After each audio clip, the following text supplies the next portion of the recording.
Hey, Twisters, and welcome, hockey fans. Tonight we've got a matchup between the Minnesota Wild and the Winnipeg Jets, a Central Division showdown, and we'll be hanging out, reacting to all the action, or at least what I can see of it here. Can't show the game, unfortunately, but good evening. Great having you here, whether it's your first time or your 138th time here on Twister Brister Hockey. So, yeah, we'll be hanging out and seeing if the Wild, who are kind of struggling to start the year, if they can kind of get something going here. I mean, Winnipeg is not an easy foe to go up against, but they have dropped their last three games or their win list, right? Most recently falling to my team, the San Jose Sharks, in overtime on Sunday. And meanwhile, the Jets are coming off of a defeat of their own at the hands of the surprising Utah Mammoth. Other than that, though, they're off to a strong start. The Jets coming in with a 6-3 record. So, anyway, say hello. Let me know what you think of this game. Who you think is going to come out on top with the 2 points. And we're also going to check in with our co-star here, my chief correspondent, Cortana. She'll be getting some treats tonight. Cortana, you want to come say hi? Here.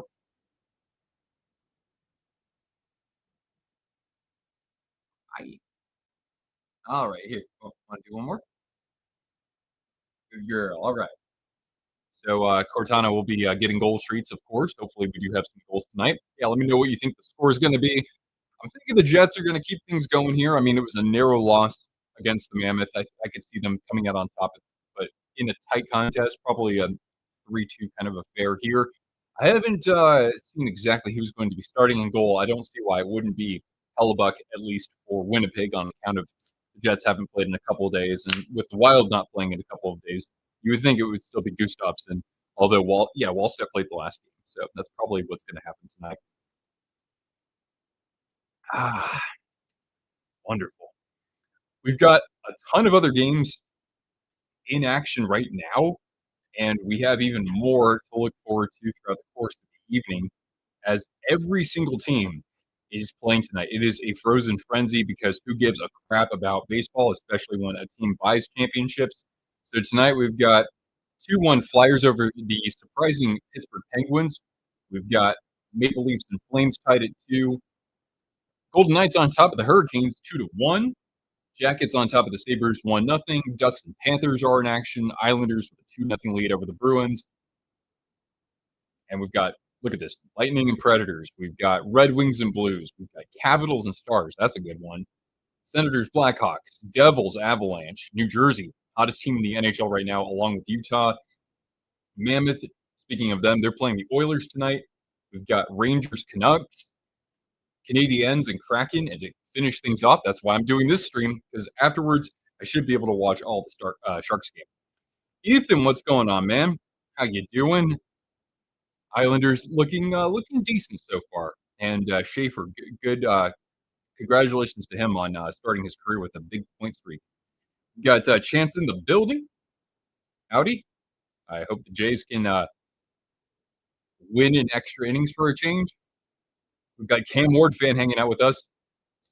Total goal for this season is already at 980. How does that happen? I guess so. If every team is averaging about 3 goals a game, then you would have probably about that much, right? Martinook just scored. All right, so the Knights and the Hurricanes are now tied. Nick Overtime says, hello, how about those Devils? Yeah, they're looking great. Congrats on the win against my Sharks. But I do think we gave them a tough run for their money there. So I was really impressed that the Sharks were able to turn in that effort after a back-to-back. Devils just a better team on the power play. They drew plenty of penalties, so kudos to them. Anyway, I just ate something. It was pretty hot, so like the roof of my mouth is killing me. Hopefully, I can talk okay. Yeah, you guys let me know what you think the score could possibly be tonight. And yeah, we'll frequently check in on other games that are happening tonight.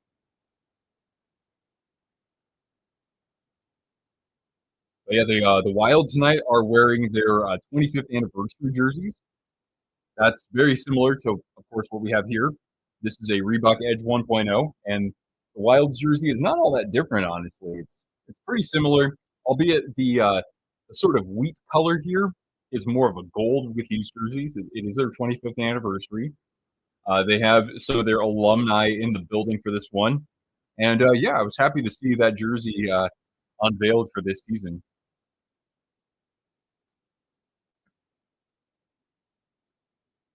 The Wild haven't worn this, I guess, since what about 2010 or so? What's up, Dean? Howdy, man. Thanks for joining us here. And I'm sure that you're going to have more than one game to keep you busy early in the evening here. Yeah, looks like among the Wild alumni who are being honored, you've got Pierre-Marc Bouchard. I'm really bad at identifying these alumni. Brian Ralston is in the building. I'm not sure if they're going to get Gaborik out here for this one, but of course he was quite a consistent performer there for the Wild. Actually, Gaborik, yeah. What years was he there from? Gaborik was a Wild from 2000 to '09. Wow, he played longer there than I remember. But yeah, Minnesota's looking to win. Yeah, for sure. Courtesy of Macklin Celebrini, I got Winnipeg tonight. Yeah, that's kind of what I'm thinking too. I mean, the Wild, they're not the only one who's banged up, but the Wild, they pretty much perennially have some sort of injury going on. And you guys can feel free to vote in the poll here, but geez, the Wild, they're missing Zach Bogosian, Marcus Foligno. That's kind of a big loss, and so is Matt Zuccarello, in addition to Nico Sturm. For the Jets, we've got in their injuries, they've got Dylan Sandberg, one of the better stay-at-home defensemen in that division, Adam Lowry, of course, the captain of the team, and also Cole Perfetti. So Winnipeg's got their ailments as well, but they've still had a pretty good start to the season. So we'll see if the Wild can I guess kind of feel a shot in the arm tonight. If it's an early goal, if it's a fight, something like that can actually get them going. And Gabrick was out there with the rest of the alumni, so that's pretty cool. Oh, I need to have surgery to get it removed. Right. I do know about that. For some reason, I thought that already happened, but of course, we'll be thinking about you when that's happening. Okay. Hmm.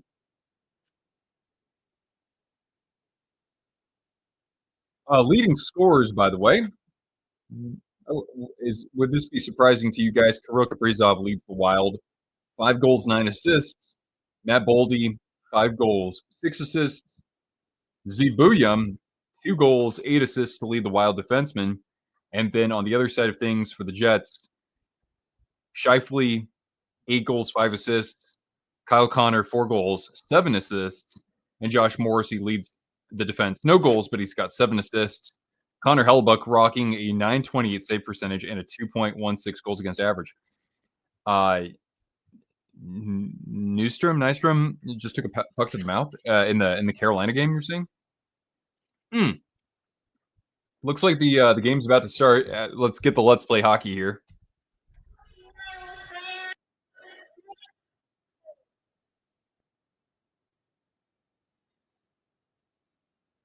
I don't know if you could pick that up right there, but I thought I'd play that for fun. You have to skip school for a week. Yeah. You gotta get some good rest and just let your body kick in because your body knows knows what's best for you. All right, so we're underway, and the Jets are wearing their alternate uniforms, which are kind of a throwback to their days in the WHA. And early on, a turnover in the Wild zone, and this will be skated back the other way. Kind of hard to see the Wild's numbers. They're a pretty rich gold on the arms with some red outlining, so might be kind of hard to tell who's who out there, honestly. Pionk with a shot and off the stick of I can't even tell who that is. Hinostroza. Vinny Hinostroza. And we got a puck here behind the Wild goal. Hinostroza now with some time, trying to get the clear. And finally, the Wild can skate it out. Wild coming in with a record of 3-5-2. Them and the Blues have been in the cellar of that division, kind of surprisingly. I mean, those are two teams that made the wild cards last year for the Western Conference. And off the stick of Boldy as he was trying to gain the zone, and here comes Shifley. fling this around the net. Spurgeon, longtime Wild veteran, former Spokane Chief Jared Spurgeon. That gets dumped behind the net, and Hellebuck's out there to play it. He'll try to roof it off the glass. It's turned over. Now a chance down low looking for I gotta get my names right here. Somebody I don't know on the Wild. There are a few of them, but that's the number I didn't even see on the roster today. Buffalo now up on Columbus 2-1. Lately, the Sabres have been doing okay. Yes, that's very good to see. It's a tough division, but even so, even if you're in eighth place, if you're competitive night after night, there could be worse things to happen to a Buffalo sports fan. Bianca shot goes right to the goal, and here comes Nemesnikov. A lot of veterans on this Winnipeg forward group. Actually, on the roster in general. Pionk trying to shimmy shake the defender. A tip play looking in front. I followed, tried to get a stick on that. And now here comes Nemesnikov. Nice speed, a shot from the top, and a pretty easy save there into the wing of Philip Gustafsson. So yeah, Gustafsson and Hellebuck are in goal tonight.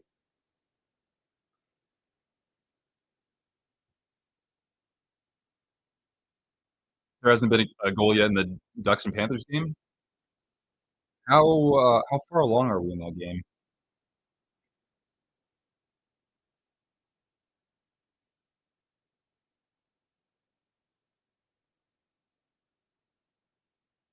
Just 2.5 minutes gone by here, by the way. That's a shot from the point. Trying to pinch in here. Shifley trying to keep play alive in the zone. Connor coming up with the loose puck. It's in the corner. And looking for the feed out in front. Nifty setup attempt by Shifley. Erickson Eck now, he faces a double team in the corner, and Shifley's going to fling this back out to the point. A shot actually went off the paddle of Gustafsson, and now is backhanded out, and Boldy can make a break for it, but Hellebuck's going to get to it first. Turned over.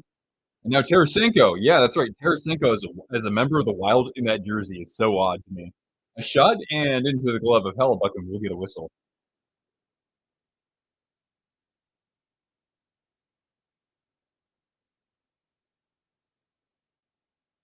So both teams are on the shot counter for now. No, so yeah, you're saying no score between the Panthers and Ducks. Panthers were on a slide there for a little while, but I guess when you have the injuries, they do. Nice pad save by Hellebuck there off of. Was that off of Trennan? Hillick, excuse me, Hillick.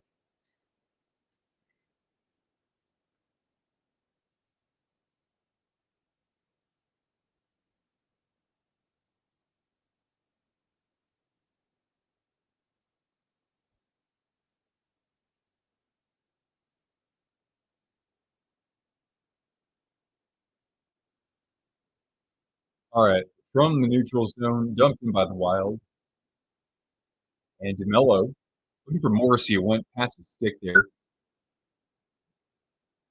Jets are poised to regroup. Ooh, almost a high stick from somebody there. Good support high in the zone by the Jets as they're able to get the clear. Here comes Pearson, and a pad save by Gustafsson. Good rebound control to kick that out wide.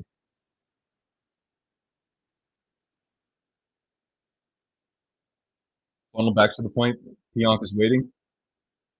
And he'll hand it back off. Another pad save by Gustafsson, this time off the stick of another Jet that I'm not as familiar with here, Cole Koepke. And the Jets will re-enter the zone. Yurchek able to barely get that clear for the Wild, and Obuskita the other way. Marcus Foligno back in the lineup for the Wild, by the way. That's good to see. You know, when we talk about a shot in the arm, Foligno is somebody who can give that to you in a couple of ways, right? whether that's by him getting on the score sheet, getting in a fight, playing a big hit. Jake, what's going on, man? Can't lose. Yeah, it's kind of like I don't want to say it's a must win, but like, damn, if you want to build some momentum, it's like you can't just wait for a bad team to face a bad team. We saw what happened when we played the Sharks recently, right? Now a chance in front, Middleton, and Hellbuck able to fight that off. Middleton getting very involved in the offensive zone. Former San Jose Shark, Jake Middleton. Another wild chance behind the net. A shot, and Hellbuck able to squeeze that one off of Spurgeon coming in with a wraparound. Not to be confused with the reach around. And Cortana, even though there hasn't been a goal, let's get you a little snack here. Let's say hi to Cortana again. Smash that like for Cortana if you haven't already. Actually, wait, I just dropped a whole jerky stick. That's okay. We'll still give her the snack. Here we go, girl. Girl. Come here. Yeah. Look at that.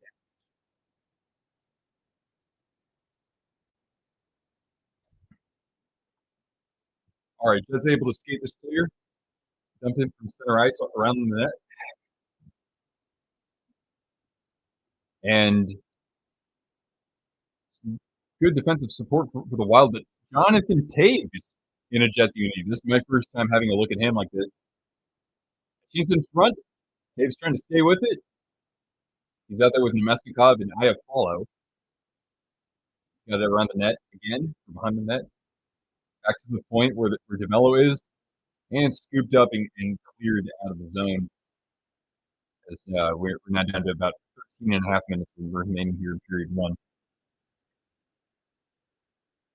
Derek Schneck now, and Hellbuck got a piece of that. Karam's all the way out to the point. Another shot, and Hellbuck able to see around the traffic there as Kaprizov was trying to get inside positioning on Dylan DeMello. We got Mario Sonic Films. Couldn't find the game on ESPN Plus like advertised, so I came here. Go Jets, go!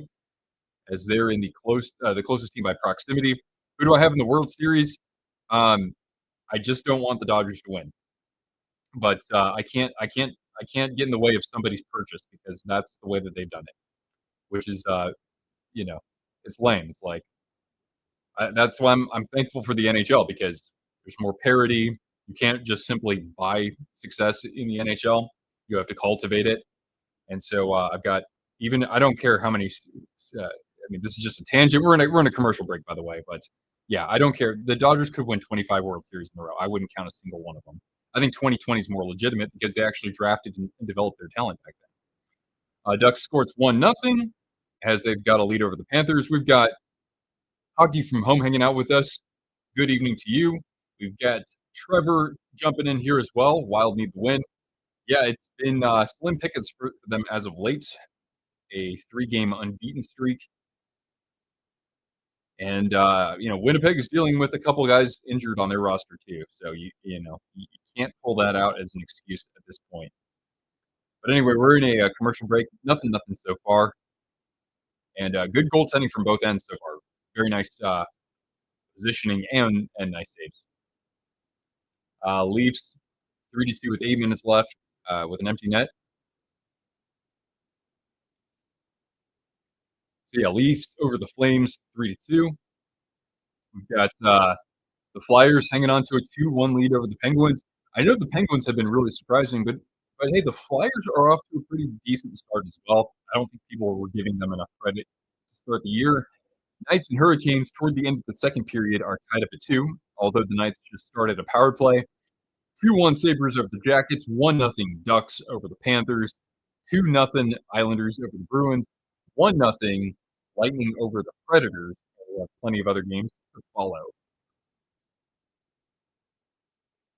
18 inning last night was bonkers. I started watching in the 8th. Yeah, and then you ended up watching full game. Kind of reminds you of 2014 against the Nationals, game 2, I want to say. When Brandon Belt hit a towering home run in the 18th inning. What a game that was. Why would ESPN advertise this as part of the Frozen Frenzy and not actually broadcast it? Seriously, Disney. Yeah, I'm not sure about that. I was able to get this game, but don't forget ESPN Plus. Just like everything else, the abuse from the blackout market system is among the biggest crimes in all of sports. I'd like to see I'd like to see some arrests there. Do you wanna bust people for gambling in basketball? Let's arrest the people who are, joy out of the consumers. Alright, here's Goldie. I shot Tarasenko, and Hellebuyck able to get a piece of that, and Scheifele able to steer that away from the defense. But a turnover there from DeMello, and here comes Goldie with the Wilder offside. A couple people stayed up till 2 a.m. to watch that. Yeah, yeah. I mean, shoot, to be up until past 11 at night on the West Coast is damn 2 in the morning. That's absolutely crazy.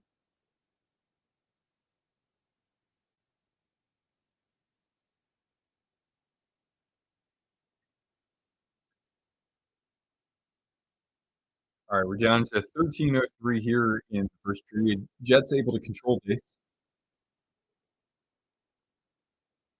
I was in bed when the Jays were winning. Yeah, not to mention, I mean, I didn't see anything really. I didn't watch highlights. I just saw that really late strike three call against somebody on Toronto, and that was complete BS. That was like mid. That was in the upper abdomen. That strike. But you know what the league is doing, right? They're telling us they're getting to narrate who gets to win now. Now Johansson, Middleton able to scoop that up and send it around the net. Booyam. And now to the other point, another shot. Lots of net front traffic we're seeing from the Wild early on. That screen there from Rossi.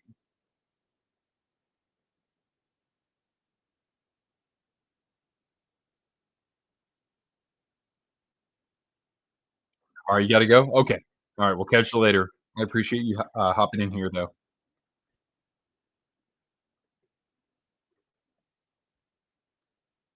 All right, Booyam. As the Wild get wholesale changes, here comes Foligno up the wing. He's going to send it around.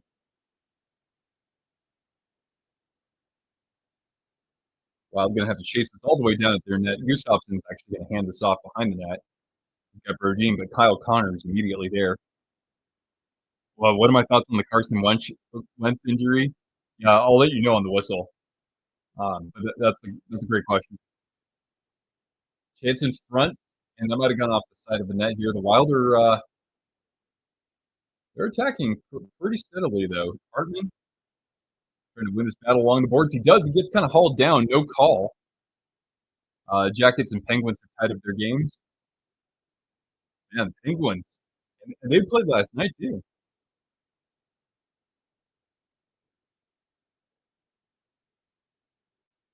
Now maybe Velarde in the corner here, defended by Hartman, and now into the slot and just wide of the crease there. A chance for Connor and squeezing the pads of Gustafsson. A high quality chance there. Blue Jays, I'm tired. I feel for you, man. Really. I mean, you guys came back. You came back against the Mariners. Maybe you can do it. I hope so. Yeah, Mario Sonic Film says about the Carson Wentz injury. Boy, that's awful, isn't it? Now, I think that part of it was that Wentz was saying, "Hey, I want to play. I want to play," and it's not like I guess they don't have a lot of faith in Brosmer. But as somebody who's torn his labrum before, you can actually get by just fine. I don't know about having he had a fracture in his socket there too, which I didn't have something like I had something similar to that, but I mean, when you're not using it, just day to day sort of thing, it's fine. So I can see why he was able to keep playing. Vanessa, what's going on? Good evening to you. Thank you for stopping in here. Game against this is the last game against the Canes. We'll be glad when Florida and Tampa are over too. I mean, it's always good when you can get those trips, those road trips out of the way early, right? So yeah, we're about halfway through this period. I like the Wild's game so far. Looks like they're playing with some more purpose here.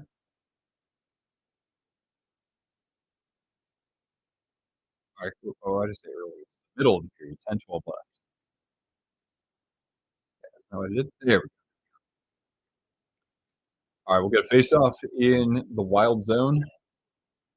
Looks like the 4th line out there for the Jets. Top line out there for the Wild, or really kinda like the 1A, 1B line, you know? Excuse me. Thank you, bud, I appreciate that.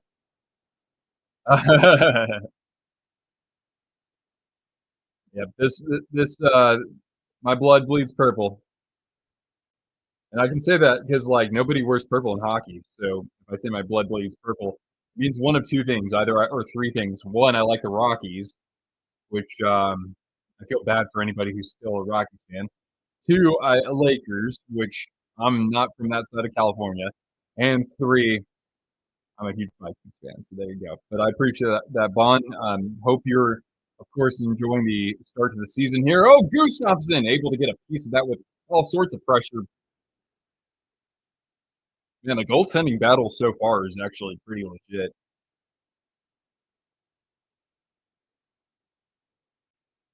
These are actually really tasty beer. I don't think I've ever even had this. It's been in Trader Joe's for eternity. For anybody who shops at Trader Joe's. Oh, I didn't know that Boatswain had a hazy IPA. Did I see Game 3 of the World Series, 18 innings? I mean, I only know about it, but I have 0 I have next to 0 interest in it, you know? It's absurd what baseball's become. Everybody's you know, these media people say, "Oh, it's good for the game." It's like, BS. BS, man. I think we're tired of seeing, you know, 2 or 3 teams being able to buy success. Anyway, I'm that's a topic thing that obviously I get amped up about. But anyway, Flames and Maple Leafs are now tied with about 4.5 minutes left in the period on a goal. I think it's his first goal in the National Hockey League, Sam Honzik. Hellebuyck able to get a piece of that shot. Middleton now in the slot, a shot and a diving block from who was that? Stanley Morrissey? I don't know who that was, but that saved the goal just there. And a nice back check from Spurgeon to take away that transition opportunity. Pionk to the other point, a shot, 2 guys in front of the net for the Jets, and they score. That's Gabe Vilardi who gets on the board first for Winnipeg, and hopefully the Wild don't feel deflated after that. They've had a good game so far. It's just that the Jets, well, what did they do? They sent guys to the net. If you're not able to manufacture offense with skill, you might as well manufacture it with numbers. All right, here, let's give Cortana a goal treat. That's Anaheim's up 2-0. Yeah, I'm high on the Ducks for this year. So Game 4 ends in 90. Yeah, I guess regardless of who you cheer for, that's what I would hope for as well, man.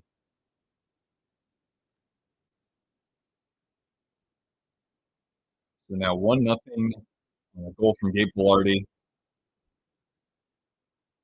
But I mean, that goes to show, right? Like hockey, even at the highest level, is often about you know who's getting the inside positioning, getting the bounces, right? Who keeps skating when both lines have been out there forever. Go, never mind. I thought we were going to a commercial. By the way, I totally didn't even know the Winnipeg Jets. Excuse me, this incarnation of the Winnipeg Jets. They're celebrating their 15th anniversary. Now, shot from the point as the Jets hold the zone here. Pionk, another shot. Ooh, did that go in too? Wow. And the Jets are really making it happen with net front presence, man. Nemesnikov gets on the score sheet, and just like that, the Wild are down 2-0. And that's got to feel awful. Not even a minute. Yeah. Hey, Cortana, another treat? Come on, girl. Got some organic apple for you, kiddo.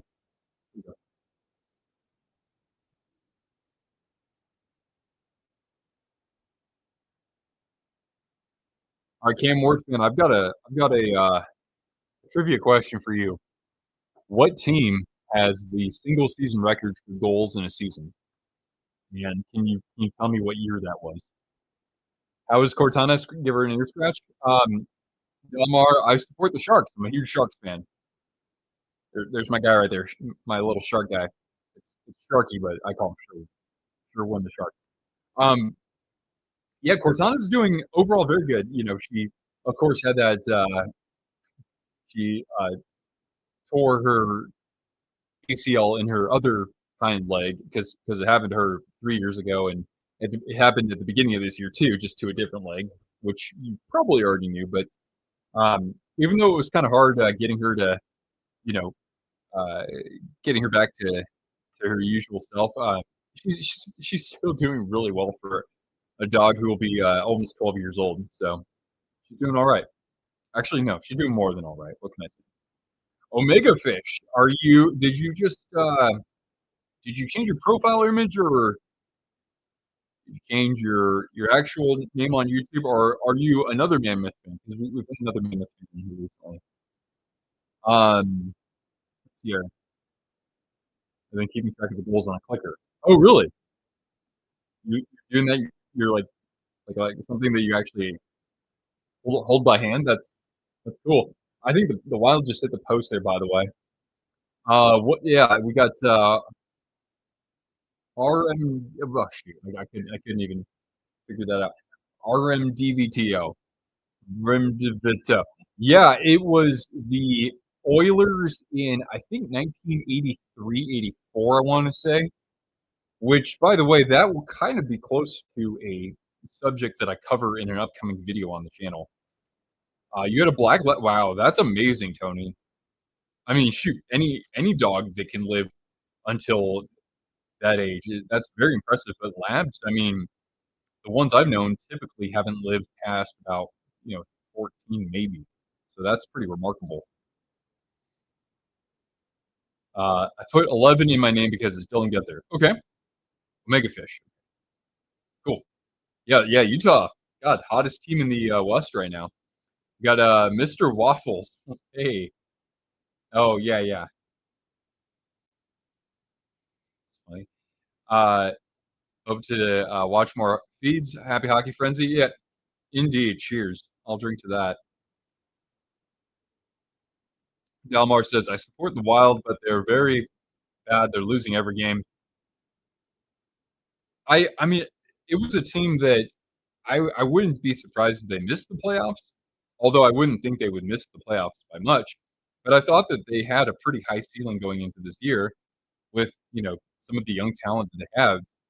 They have overall pretty solid goaltending too. It's like I don't see why they couldn't be back in the playoffs. But yeah, it's a disappointing start to the year for sure. One of your a Basset Hound lived to be 17. Now that is incredible. I don't think I've ever heard of a Basset Hound living past like 12. I would I assumed it would be the year Gretzky scored 92. I think that was like 2 years before they set the record, but maybe I'm wrong. I'm not sure. How are those goal horns treating you, man?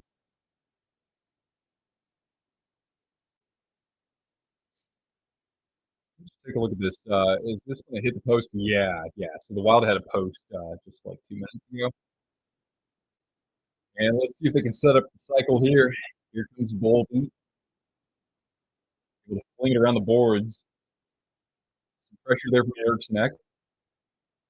And now Faber, he's going to slap it in behind the net.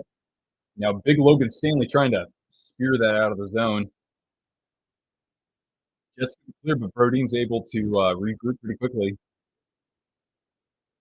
Fitting I'm wearing that jersey? Exactly, Derek. Exactly, man. Oh, here's a chance on the doorstep. Wild have all sorts of traffic in front of the net. And it's a high stick. Just face off outside the zone. No penalty. But yeah, Derek, I had to bust this out today for this game. It's such a cool jersey, really it is. I wasn't like a huge fan of it, and then I saw it on sale for a really good deal.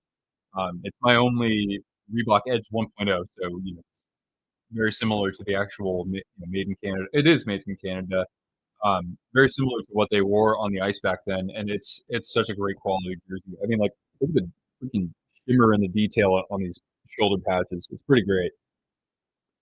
Kings alternate should always be yellow or purple. Yeah, I don't know why they can't wear any sort of purple. It's so silly. They've had, like, 18 different black or silver or white alternate jerseys, and you would think, yeah, reverse retro actually went kinda well for them, right? Why wouldn't they continue to do something like that? Emperor King, what's going on? Kinda mid. It is. It's not a bad look. It's just that to me, the shape of it's too much like their current home, which, I like them, like those current homes.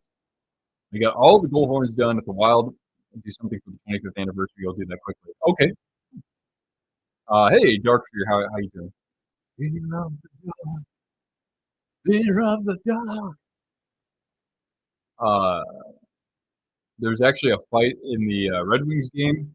Red Wings and Blues, I think, right? Detroit's off to a pretty good start. That's another team that I've been kind of high on there. Rossi just put one off the side of the net. The Wild have been cycling the last couple minutes.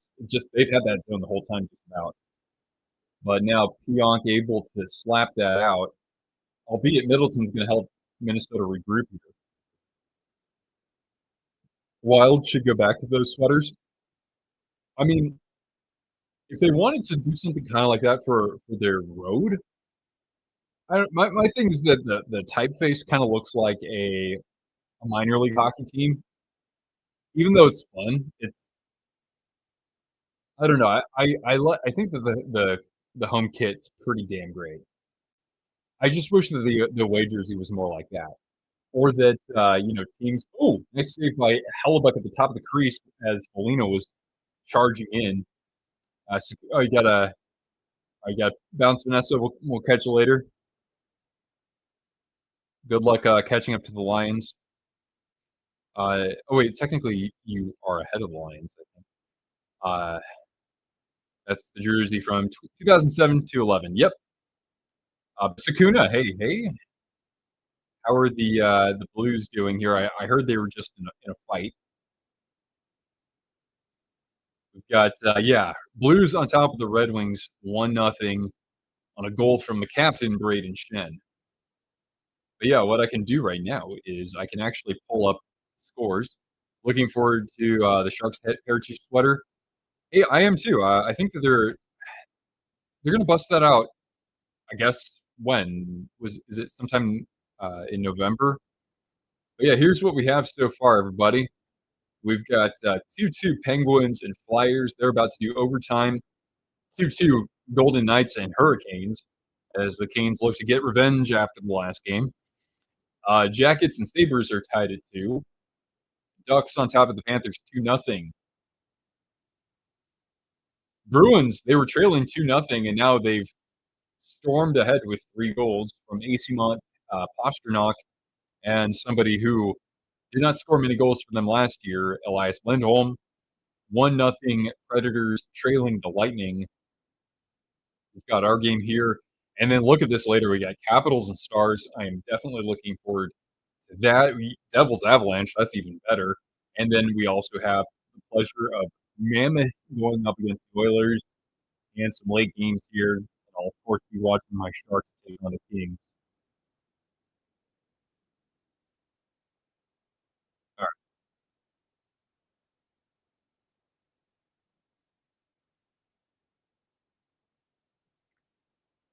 Oh, Robert Thomas and Neighbors are injured. I thought I had heard about Neighbors, but that's not particularly great, especially when you're in the cellar right now, huh? Blue Jays win today. Your serotonin will come back. Careful with those cortisol levels. Blues had a generation choke against the Red Wings like a day ago. Well, they didn't exactly make it right against the Penguins. We stayed up until 3 a.m. watching Game 3. My God, I'm so sad. I'm so sorry about that. Wild, green, and yellow are sweet. You prefer that over the 25th set? I mean, shoot, that's sweet too. Both the reverse retro 1 and reverse 2, which basically became their alternate jersey. But no, I did not see the Blues choke. Yeah, what's going on with the Blues? I said Montgomery was going to get them back in the playoffs again. Keep both the throwbacks. I mean, the Wild have pretty much done all their jerseys in the last 10 years have been done right. I wasn't a fan when they had that red one back in the Reebok era, but of course they had that great script jersey, right? It was just the ward mark with green and that cream white. I used to have one of those. I don't anymore, unfortunately, but that was a thing of beauty. Longest game in World Series history, beating out another Game 3 that. Oh, really? I didn't know that wasn't the Kirk Gibson game, though, was it? I like seeing the Flyers use the black early 2000s as alternates. Yeah, I'd probably agree with you on that one too. Why does everyone hate red jerseys? I'm just trying to think of another team that is usually one color that wears red as an alternate. I think maybe it's just because like red is such a cop out color because everybody has red in some way, shape, or form. Not everybody, but so many teams do. Like when the Blues had that red reverse retro 1.0 of their mid '90s like McDonald's colored, or it looked like something out of McDonald's. I don't know. That thing did not turn out good. That's right. You did mention that. I think in the last day. Eating Skittles right now. Okay, okay. Best flavor of Skittles, everybody. And why is it green?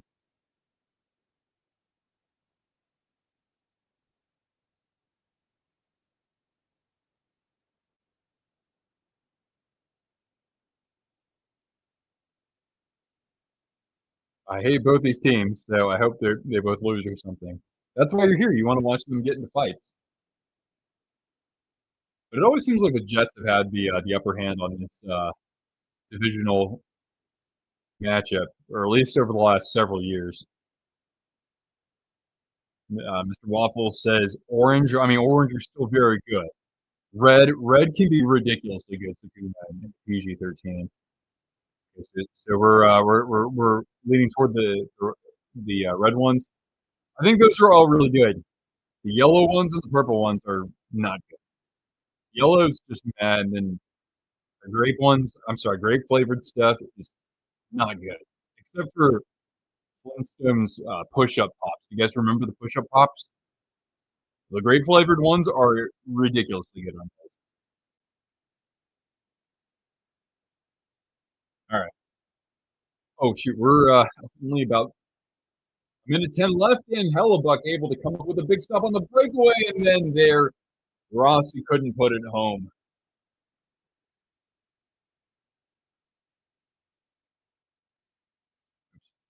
It's basically intermission, but hold on. Yeah, Minnesota coming hard here at the end of the period. Booyah. 45 seconds left. Shot for the point, and a couple of Jets in front to block that. They'll skate it up ice, but we're going to get a penalty here and interference to the Jets. So the Wild will have the man advantage for the rest of the period and beyond. Remember the Burger King jersey? Lord, that I think is probably one of the 5 ugliest jerseys of all time. I think the ugliest of all time is without question the Flying V jersey for the Canucks. Number 2 would probably be the original Wild Wing. Number 3 would be like the Turd Burger. Number 4 would be anything from the Islanders between the years of like 1997 and 2007, and then probably that, and also the Motorist. Dark Charge has entered the chat. Hello. How did I become a Vikings fan from California? Oh boy. Well, actually, this story that I will tell you at intermission actually begins with the Toronto Blue Jays, believe it or not. So hold tight. We've got 20 seconds left here in regulation, though. Kaprizov drops it off for Boldy. Back to the point. Now looking for Tarasenko's shot. Hellbuck able to catch that. Hang on. 11.8 seconds left. I love grapes.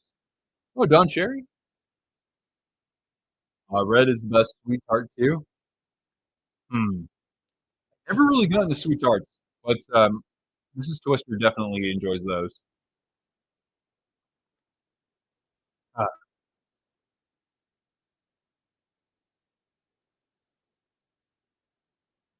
by the way, the Wild come in, I think, with, a top power play. Yeah, the Wild's power play is currently ranked 3rd in the NHL, so they're doing okay. Red Wings tie at 1-1. We'll definitely look at all the scores when we, break for intermission, of course. Logan Stankoven,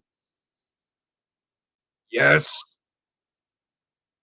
Dude, that's one of my favorite players. Probably one of my 12 favorite players. How do the Blue Jays relate to the Vikings? Yeah, yeah, yeah, I'll tell you. 1991 ALCS. Yeah, you're not far off, actually. Uh, I will share. Okay, we reached intermission. Oh, boy. Tough break for the Wild there. They have a really nice start to the period, but Winnipeg, with a strong net front presence, not 1, but 2 goals and within a minute of each other. Penguins, yellow jersey. Yeah, I think they did a really nice job with that. I mean, it's definitely simple, but I don't know, for some reason, I like the idea of the Penguins wearing yellow every now and then. It's definitely better than the alternate jersey they had a few years ago that was yellow, in my opinion. We went to Monday Night Raw, and you saw Wild Wing. What? You saw the mascot Wild Wing? Man, at a wrestling event? That's got me sold, man. I'd go to something like that. Okay, so, yeah, let's go here. How do I become a Vikings fan if I'm from California, and what did the Toronto Blue Jays have to do with it? Alright. Well, I was 3 years old. I took a family trip to Toronto. Wasn't my choice. My parents said, "We're going to Toronto," and I remember that I enjoyed it. What did I enjoy about it? Well, there were 2 things about it. Number 1, went to the Metro Toronto Zoo, which I'd seen this I had this VHS of it, and it was everything I could have hoped for, 1, and 2, I got to go to a baseball game. So, it was my first baseball game that I remember, and it was the Toronto Blue Jays against the Minnesota Twins, and I don't know what it was about that. It might have been the fact that the Twins actually won the World Series a few months later. This is 1991, and so I said, "Alright, well, the Minnesota Twins are my favorite baseball team." So, I'm a big Twins fan for a while there, and I start watching football a few years later, and, the Niners, the 49ers are the team where I grew up, and why wouldn't they be? I mean, they've got Steve Young. I mean, this is right after Joe Montana. They got Steve Young, they've got Jerry Rice, they've got Bryant Young, and so I'm a 49ers fan, right? Well, then one day I'm watching, I'm like 8 years old or something like that, and I see this team in these purple uniforms with these horns on their helmets, and I'm like, "Dad, what is that team?" And my dad says, "Well, that's the Minnesota Vikings." And I said, "Minnesota has a football team?" So after about 2 years, I switched over to the Vikings. Once I did, they drafted Randy Moss, and in my first season as a fan, they went 15-1, and I thought they were gonna win the Super Bowl that year. And, then Gary Anderson wide left. But, of course, we can't hang all that on Gary Anderson because the rest of the team melted down in that second half. And that is why I'm a Minnesota Vikings fan. Mm. Buffalo makes it goal number 1,000 on the year. Okay, well, cheers to goals. We've got Undead Avalanche in the building, rocking the Nordiques. How beautiful was that last week? I know that the result wasn't what the fans were hoping for, but it was still a very entertaining game. And it's crazy now. Brent Burns, and Martin Necas and Jack Drury, they've all worn a Whalers jersey and a Nordiques jersey in their career. That is crazy. Not to mention Brent Burns has worn this as well. Penguins yellow jersey was peak. Yeah, and even Lemieux got to wear that briefly. What is everyone gonna be for Halloween? Yeah, actually, that's a great question. Is anybody here gonna dress up? You're gonna be Yoshi? Yoshi. Remember the Robo Penguin? Yeah, yeah. I used to have a Robo Penguin jersey myself. I don't anymore, but it was terrific. I loved it. I got it for a decent deal, and then I sold it for about the same, maybe a little bit more. I don't remember anything from age 3. Yeah, well, I still have my ticket stub from that game. That game had you on the edge of your seat. Yeah, definitely. The Carolina Colorado game in Denver. I like the old school game, Whalers versus Nordiques. Yeah, it was such a beautiful, beautiful matchup aesthetically. Now Brett Howden has made it 3-3 in Carolina. Can we please see Mrs. Kitty? Okay, let's see if I can get her here. Here, hold on a second. Let me call her. Mrs. Kitty, Mrs. Kitty, Kitty, Kitty, Kitty, Kitty, Kitty, Kitty, Kitty, Kitty, Kitty, Kitty. All right, I'm trying to get my cat to come over.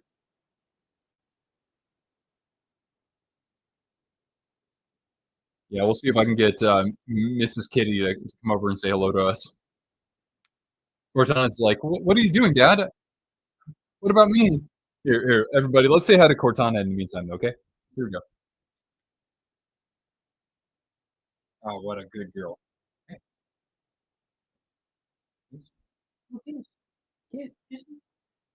no, you don't. Anyway, smash that like for Cortana if you haven't already. Let's see if I can go get my cat here.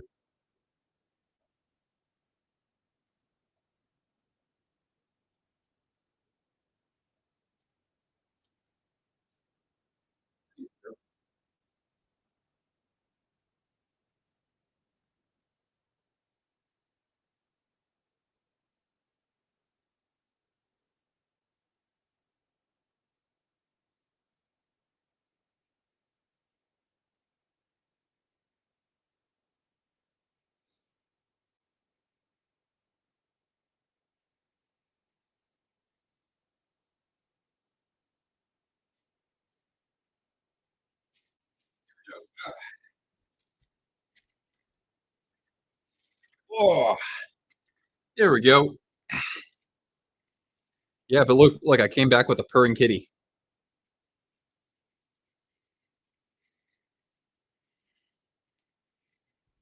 You want to say hi, sweetie?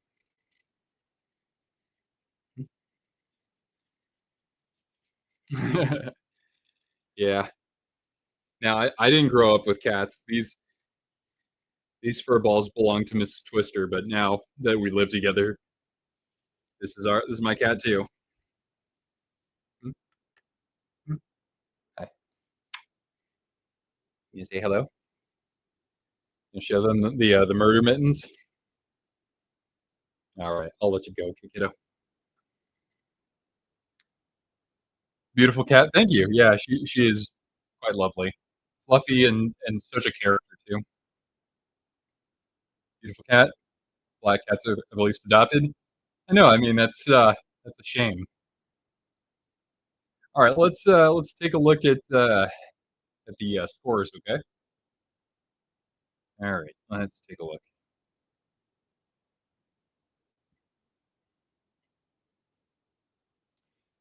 All right, what's going on in the NHL right now? We got that's really zoomed in. I'm in pain. We had the lead, lost to the Maple Leafs, and now we're 2-8. Oh, geez, deadly flames. But hey, misery loves company, and my team is right there with you in the Pacific Division. Partner comes from a family that never had less than 5 dogs at home. That's nuts. I would never trade Cortana for 5 other dogs. All right, so we've got what we've got. Penguins and Flyers are tied at 2 in overtime. So wait, is that? I guess that's going to a shootout. Knights and Hurricanes are tied at 3. Sabres 3-2 over the Jackets. Plenty of time though. Ducks are still on top of the Panthers after 2. 2-0. Bruins have come back from down 2 with a 3-2 lead. Lightning are on top of the Predators 1-0. Red Wings and Blues are tied at 1 apiece. Stars and Capitals have just gotten underway. Same thing with the Senators and Blackhawks. And then look at that, guys. We still have 5 other games here. Devils Avalanche, probably a game of the night. Mammoth Oilers, Rangers Canucks, Canadiens and Kraken, and Kings versus Sharks. I've always owned between two or three dogs. Yeah, I didn't even have a dog growing up or a cat. I had guinea pigs, and before them I had lizards. Ehlers throwing some punches at Howden. Oh, so Ehlers decided to do something, huh? Vlad Jr. Okay. Jay's up 2-1. There we go.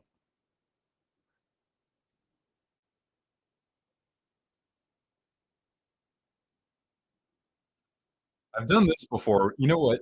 Let's see if I have something I can show you guys. If you just give me one moment.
There we go. I was wondering if I had these. It's not a bad way to kill some time. I have some old ticket stubs from sporting events and from concerts as well. And yeah, can we? Are we going to see Kadri reunited with the Leafs or hell with the Avalanche? Right? Habs Flames game is just something I didn't want to see. Wait, is that game over yet? Or yeah, that's right. We do have deadly flames over here. So that they're now 2-8 on the year, which is not cool. So yeah, the Maple Leafs won that game. Was that in overtime? On a goal from Max Domi Domi won it at the end of regulation. Excuse me. The Flames got their butts kicked by the Habs. No, that went into overtime though. Or at least the game that we did. What was that, last week? Calgary actually played okay. Yeah, let's see here. We've got. Check that out. That was from. That is a stadium tour that I went on in Madrid. So that's the stadium where Real Madrid used to play. I don't think they play there anymore though. Estadio Bernabeu, which is it's still used, but yeah. Oh, here we go. Here's a ticket from 2008 from Prague. So I went and saw a couple of local teams face off against each other: HC Sparta and Slavia. That's pretty cool. Kicking things off with a couple of European tickets. Oh, here's a good one from when I was 9 years old. Yeah, almost 10. Check this out, guys. We've got the Phoenix Coyotes and the Buffalo Sabres. So this game literally featured the Kachina jerseys versus the Goat Head back in '97.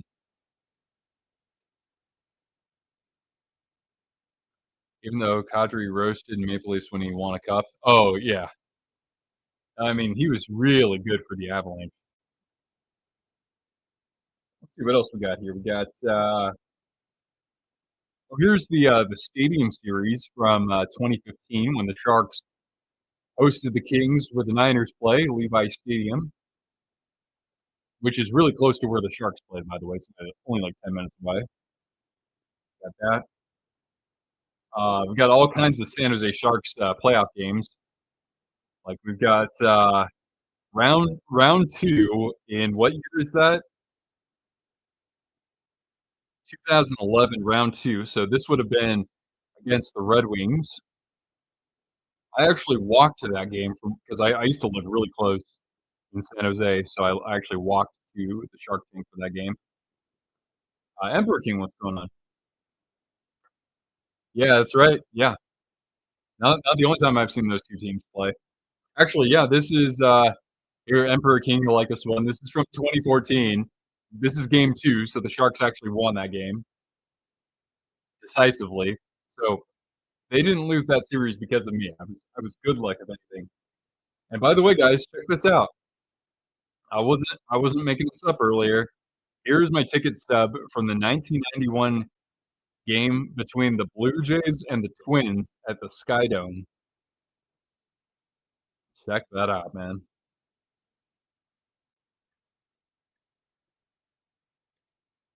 No, Emperor King is an LA Kings fan because I was holding up a ticket that showed the Sharks versus the Kings. So that's what Emperor King meant. Then we've got if anybody's just joining in, by the way, we're intermission, so hey, we gotta have some fun in between, do something different, right? What hurts more the most? 2014. Honestly, I'd say even like for me, it's probably 2010. It hurts the most because I was living in Chicago and they got swept by the Blackhawks. Plus, I thought that team was better than what they had in 2013. This was from Cortana. Stop. This is the 2006 playoffs against the Oilers here, game two, and the Sharks won that. But that was where Rafi Torres infamously elbowed Milan Mahalik in the head, and that series changed right from that moment. Ruthless Sharky, what's going on? Do I do fantasy hockey?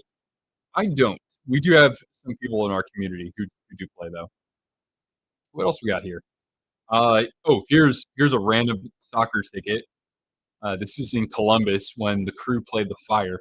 So that year, I worked for the Fire in ticket sales. So um, we went with some of the supporters for the Fire and road tripped over to Columbus for that. Did I go to Game 7 of 2019? I did, yeah. If I have that here, of course, I'll share that with you. But yeah, this is just another ticket from the Chicago Fire when I worked there at Toyota Park. Here we go. We got this one here. 2002 playoffs. I'm not a Raiders fan, but I wanted to go see a playoff game. So my dad took me and my friend and his dad. So the Raiders won that game in Oakland against the Jets. Of course, they went to the Super Bowl and they got destroyed by Tampa Bay against John Gruden. Here is a ticket from the Pac-10 tournament back in the day at Staples Center, Pac-10 basketball tournament. I certainly did, Sakuna. That was like I filmed a vlog of that, which when I put that on my channel, like my channel had like 150 subscribers, and so like that video gets like 2,000 views overnight or whatever. I'm like, oh my god, whoa, what is this? And somebody comes up to me a few days later and says, hey, I saw you on YouTube, and I'm like, oh my god, this is amazing. I'm going to do this for the rest of my life. Uh, yeah, here's more soccer. Uh, this is here's more soccer because so the San Jose Earthquakes were another local team or were another local team for me.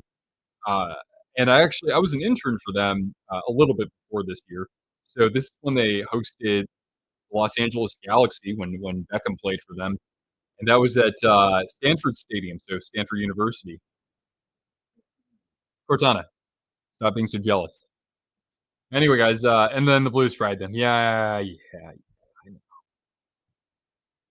I thought we were a team of destiny the moment that Timo Meyer had the hand pass.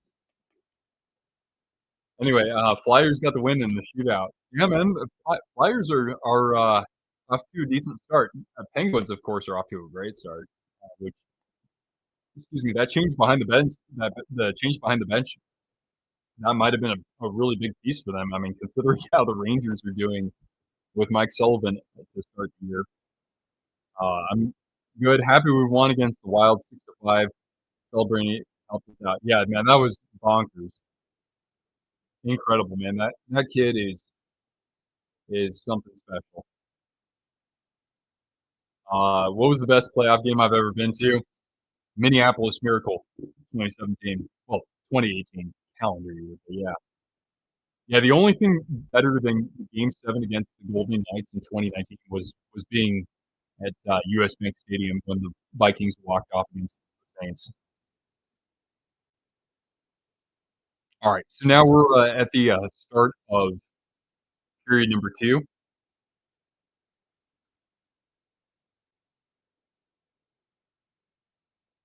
saw the Galaxy at Raw yesterday too? Really? Man, you saw a lot of people came out for that, huh?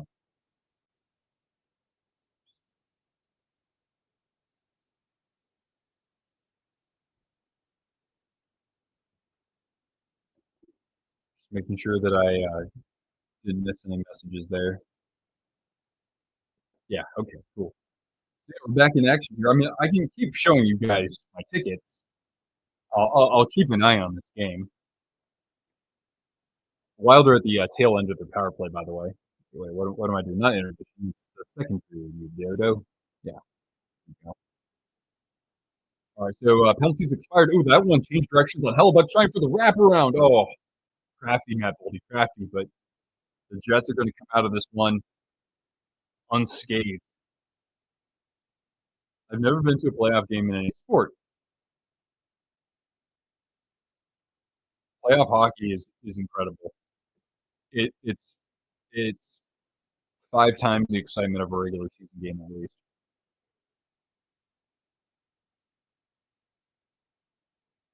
And then this is here. Oh yeah, here's another European event.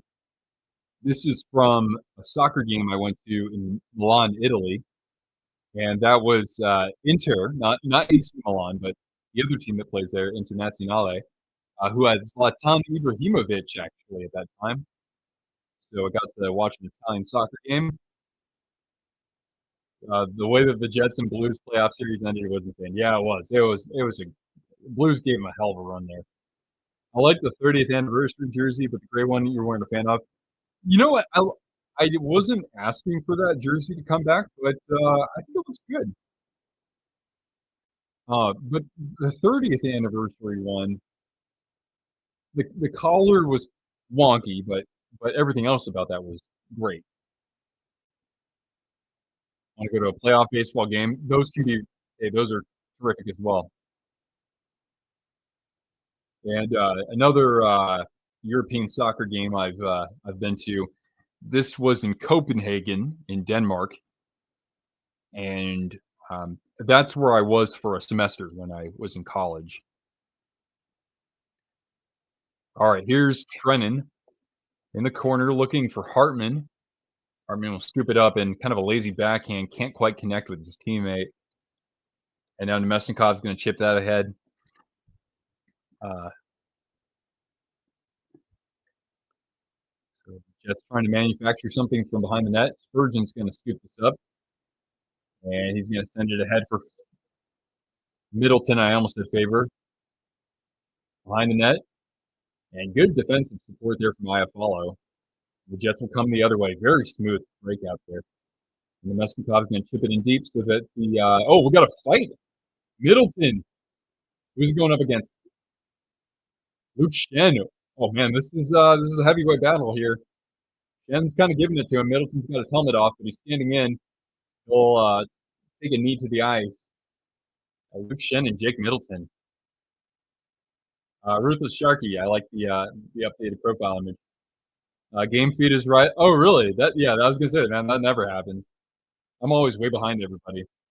By the way, here's a ticket from the 1999 Rose Bowl game.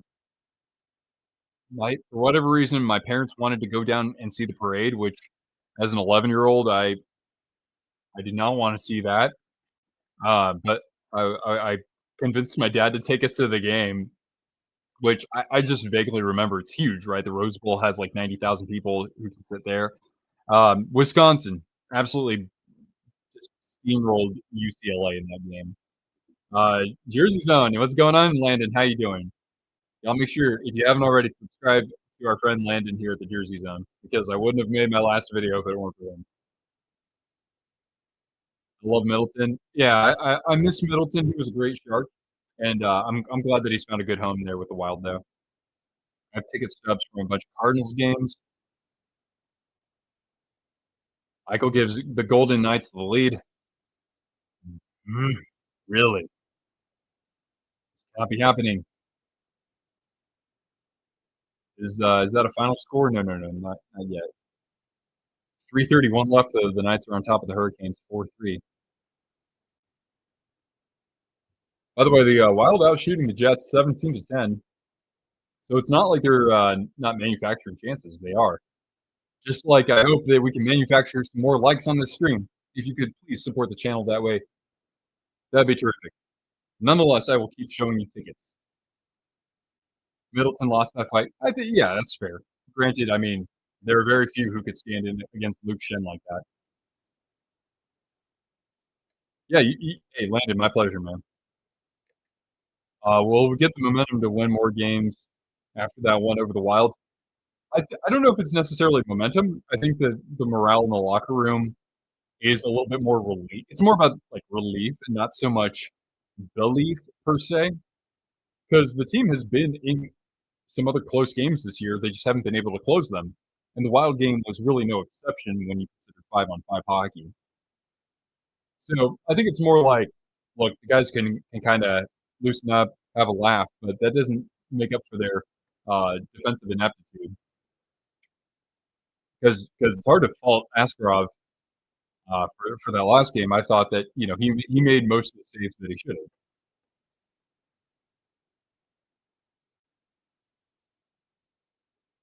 Yeah, Minnesota Mild. Unfortunately, it's kind of true. Also here, as we are now 5.5 minutes gone through in the second period, here's a ticket stub from their first season. It's the Sharks versus the Flyers. My sister went to this game. I didn't go to this one. I would have only been 4 years old. So my dad took my sister, but I got the ticket stub here. Kind of wild the Rangers can't win at home. I mean, after that many games, I think so. Yeah.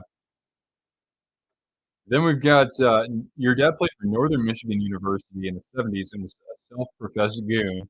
His old jerseys are covered in blood, and of course. So wait, Northern Michigan. What is that? I have no idea who that mascot is. Northern Michigan. I would say if I had to make up a mascot for them, what would it be like? The the Northern Michigan Krusty Fins. Chance in the slot for the Wild, and Hellebuck able to get a piece. And is it tapped in? No. How did that not go over the line? The Wild are saying they scored. It went past Hellebuck. I didn't see it hit the goal line though. The Northern Michigan Wildcats. Got it. They're in the Upper Peninsula. Yeah. Which one day I really would like to go see.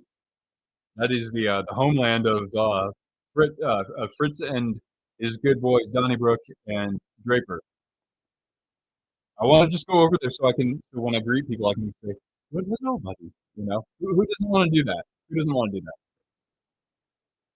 And yeah, that puck. Let's see here. I'm gonna take one more look at this. That puck never hit the goal line. Hellbuck, it was going off of his padding. He spun around and kept it out of the net that way. Incredible. Too bad he can't make saves like that in playoffs.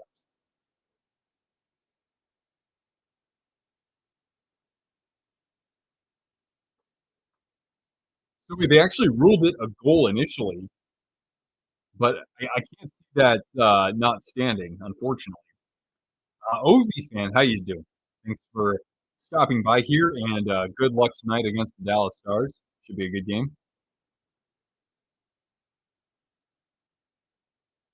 All right. So the officials are having a discussion here, of course.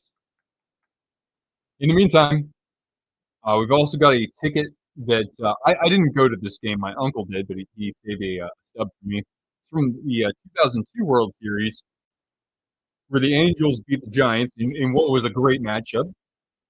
Even though my Giants lost, it was still a really good series, and the Angels were a hell of a story that year as a wild card. This is from what year is this? 2005 A's and Giants. Just a regular season game. Actually, the goal stands, by the way. I should have listened in better, but that did not appear to be a goal to me. But that being said, the Wild get a much needed tally here a few minutes into the second period. Cortana, come get a treat. Come get a goal treat, girl. The Wild finally they get the fruits of their efforts have materialized here. We got a Reaper Devil hanging out with us. Here, come get a treat, girl.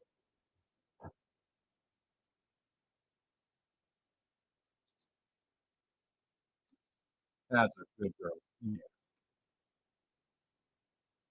All right, Cortana, most underrated World Series ever. I'd say it's up there. Yeah, that's a good way to put it. I mean, shoot, Cardinals almost got there themselves. All right, here we go. Cortana, look out. Then we've got what else we got here? 2002. Oh, wait a second. This was, I think, Barry Bonds' birthday in 2002, which is a very memorable game. It was Barry Bonds' 39th birthday, I want to say. We go to a commercial break so I can keep talking about this. So on his 39th birthday, Barry Bonds throws home what would have been the winning run, and he comes up. He's the first guy up in the bottom of the ninth. It's a tied game, and he first pitch hits a home run and wins it on his birthday. It was amazing. Sorry for ending your winning streak tonight. Nothing special for the 25th anniversary. All the goal horns are complete. Go on to link the playlist. Oh, so you have it.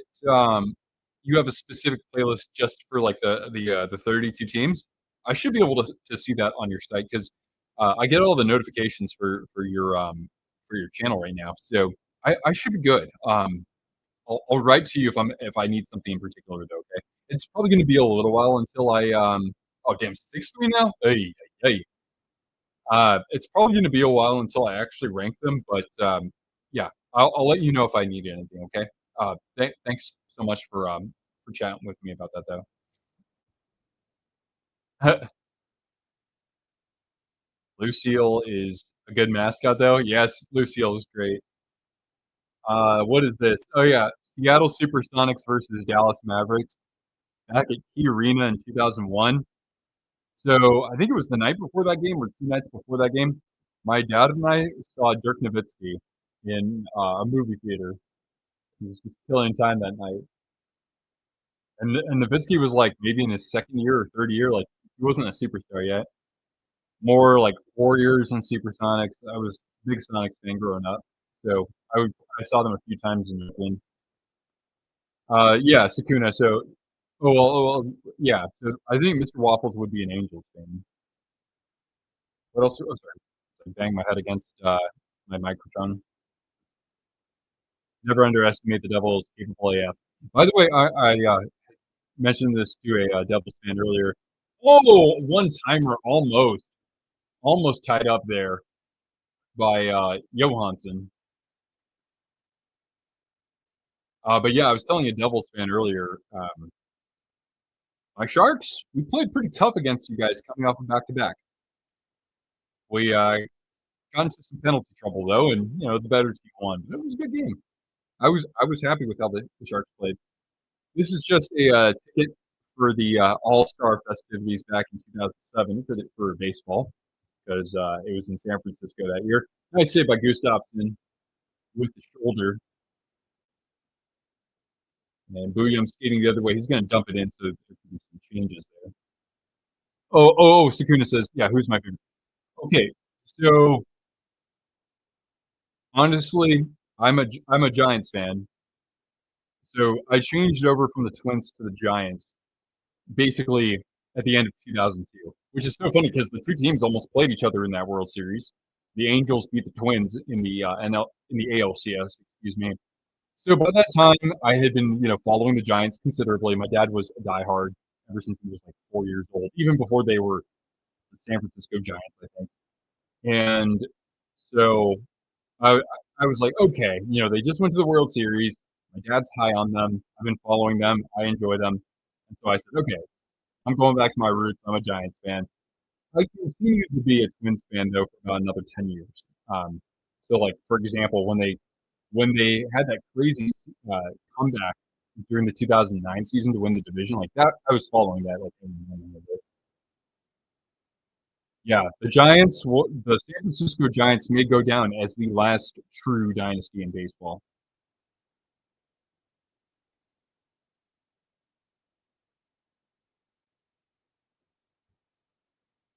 That's how you do it. And the funny thing was, the years in between, they weren't even that good. But I mean, the way that they assembled that team was, it's going to be hard to replicate that again. The only superstars they had were guys that they had, drafted and developed, right? And they had other big holes on their lineup, but they just found guys who could step up in big moments, only to get sonked by their biological fathers, the Yankees. That's very true. Yeah, they lost like what 18 games in a row to the Yankees.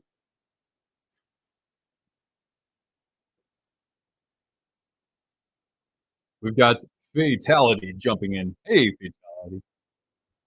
What do you guys think of the Blackhawks start so far? It's been mostly the Frank Nazar show over there, correct? Seems like every time I see a Blackhawks highlight, it's him. He is him. And Spencer Knight's doing a very good job too. It sounds like Jets have had this in the zone for a while there. Connor just past the pad of Gustafsson. Now Rossi, he's going to try skating this out himself. He's got Kaprizov on the wing, a slap pass that goes around the net. Rossi and picked off in the corner as the Jets will send Shifley ahead.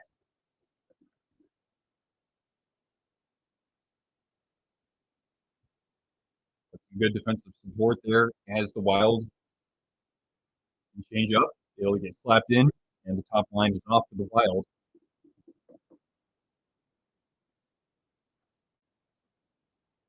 This is Nemesnikov, and a couple of sticks converging for the Wild. They'll skate the other way. They got the numbers. Here comes Tarasenko. He pulls up. He shoots. Handcuffed his Hellebuck, and it goes through the crease, and it doesn't cross the goal line. Oh my goodness! The Wild were 2 inches away from a tied game. I like the start. We look like we can put up a fight, unlike last year. Hey, that's awesome, man. And the Penguins are looking good too. So the Gavin McKenna sweepstakes is down to the Sharks and Flames for now. Anything can happen, but yeah, they're surprising me so far. Chicago is. Wild now with 22 shots, the Jets just with 12.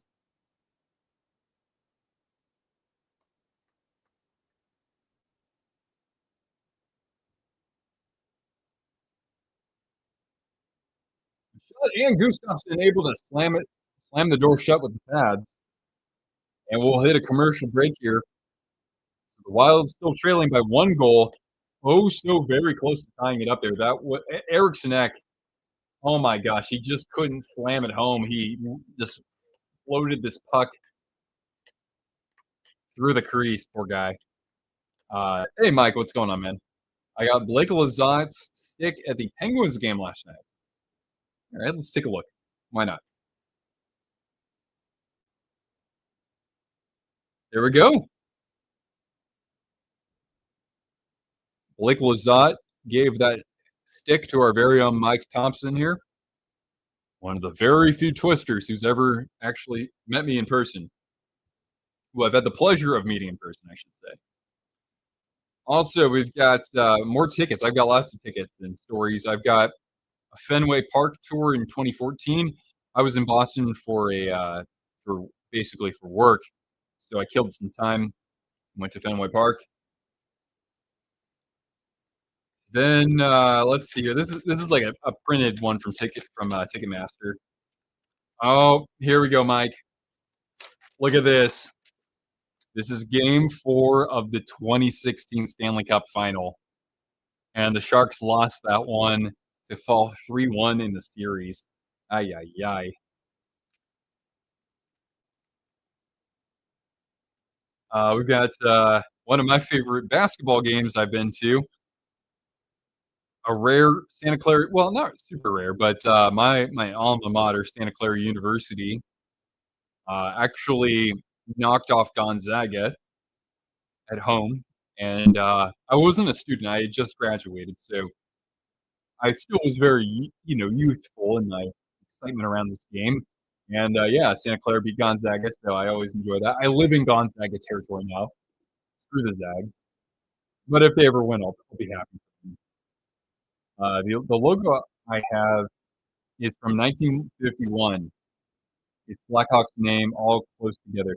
Those jerseys, those kind of like barber pole ones, like in that one, those were very nice. I had one that they used in 1991 for the 75th anniversary of the NHL. What is this? The Bronco World Series. Okay, yeah. If anybody's into baseball, I played baseball as a kid. I don't know if it's like this in Canada. It might be, but there's the annual Bronco World Series, which was played in my hometown of Monterey, California. I don't know if they're still doing that there. All right, Middleton and Taves going to win this puck battle. He's got it behind the wild net, funneled out to the point. Shot. I don't know if Kristoff got a pad on that.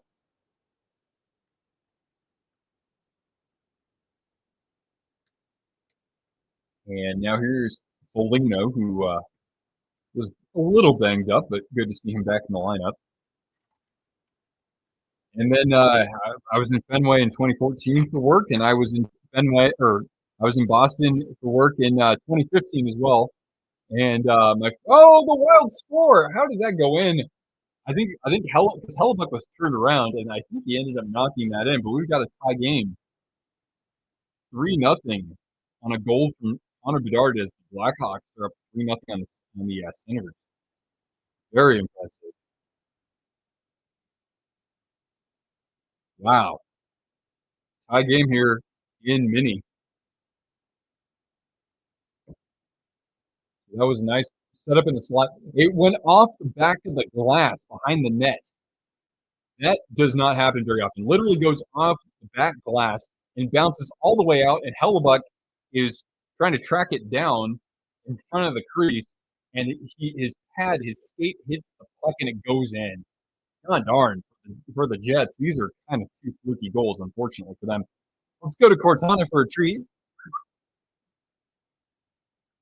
Come here, girl. Come get a treat. No, you got to come over here, girl.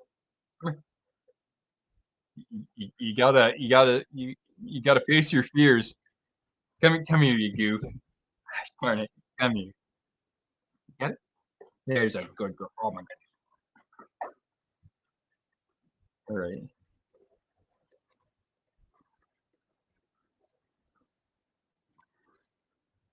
All right, got some more tickets here.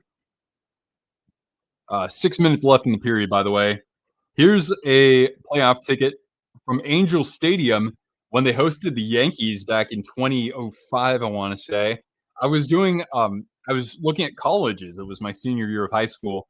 And so as my parents and I are driving down to Southern California, I said, "Hey, Dad, I think the Angels are in town. They're playing the Yankees. You want to go root against the Yankees with me?" And he said, "Okay, let's go do it." So that was a lot of fun. The Angels won that game too. And by then, I had mostly forgiven them for 2002. Commercial break, by the way. Yeah. So, wait, I didn't show this anyway. This is from from the Garden between the Bruins and the Red Wings. So that was something I did on a work trip. Let's see here. Giant. This is just random Giants and Cubs for baseball. We've got more soccer games. Warriors and Supersonics for basketball. Like I said, I used to go to a few of those games. Oh, got concert tickets. I got all kinds of concert tickets I can show too. It's baseball, A's and Rangers, Giants and Phillies, more soccer games, right? A lot of soccer games. Let's see here.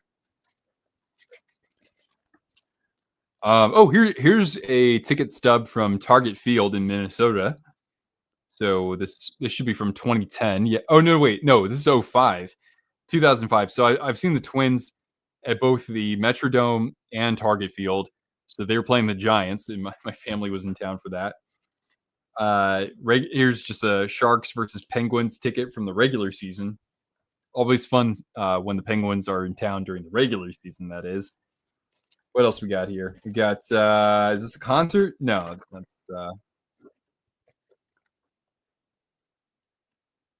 2008 first round of the playoffs against what who would that be? The Flames. So this is a playoff ticket for when the Sharks were hosting the Flames. Don't let that Supersonics ticket give away my age. Oh man, I've got a ticket that's as old as 1991 when I was 3 years old. So that's the main culprit. Lautaro. Thank you so much for joining us, by the way, and happy Frozen Frenzy. Every team playing today. Got another Sharks and Flames game. Athletics versus Royals. I was in college for that one. Here's Kyle Connor in front. Gustafsson says no. So Philip Gustafsson is having a great game too, even if the numbers don't back that up. Oh, here's a boxing match. So the Shark Tank also is pretty well known for hosting a number of boxing and MMA events. So I got to go to one of those when I was in college.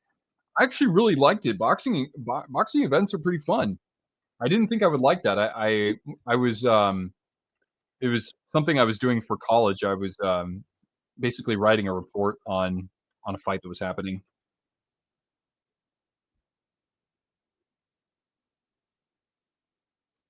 Oh yeah, that's right. Sharks and Flames.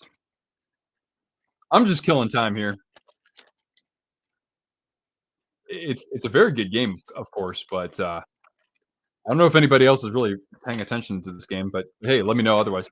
I got concert tickets too. If anybody likes good music, look at that. Sum 41 at the Warfield in San Francisco back in I think 2017. Chance is back. Return of the chance. All right, Pionk a shot. Ooh, looking to change direction there. Let's see if the Wild can skate this out, and they can. A bunch of blue jerseys there in the neutral zone. Ooh, and a high stick there, no call.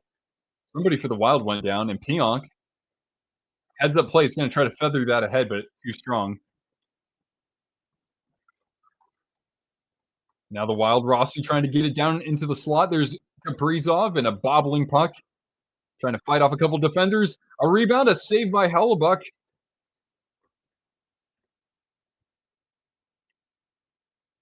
And now the Jets trying to lift this clear. And with 4 minutes left, they'll take it from center ice.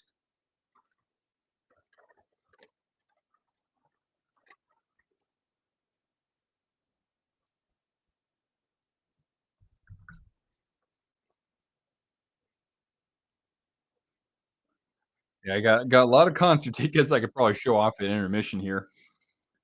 Oh, check this out, guys. Look at that. There's the 2014 World Series, Game 5. So my dad took me in 2010, and I told him if the Giants make it back to the World Series, it's my turn to take him. So we saw Game 5 of that World Series. Let's see, more soccer, concerts. Oh, more another boxing event. That's right. I saw 2 of them. All right. Well, anyway, here we'll do more of those at intermission. I went to a Kendrick Lamar concert. Hopefully, hopefully got the stub of it. I mean, that's such a relic these days to have a something that's physically distributed like that. Yeah, the Wild are out shooting the Jets 25-10, and for the most part, they've had the puck in the Jet zone much more heavily than the other way around. I mean, Hellebuck's playing really well. It's just that those 2 goals that went in were pretty fluky. At least the second one.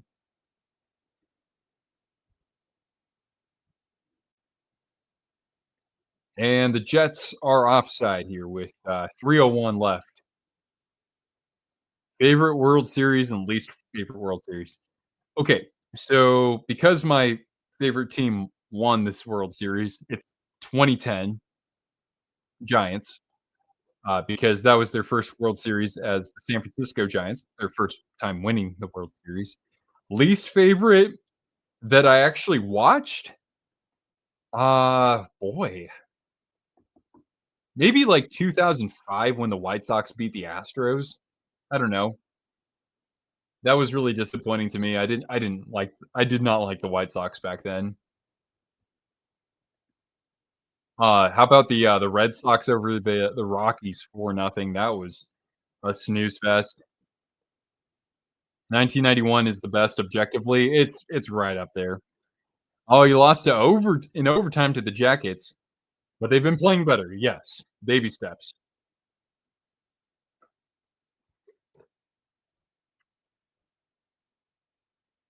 2010 was buns based on how good the games were. Yeah, I mean, like, two of them were pretty close, and that was about it. So that's fair.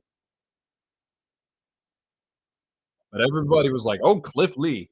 Oh, Josh Hamilton." And the Giants were just like,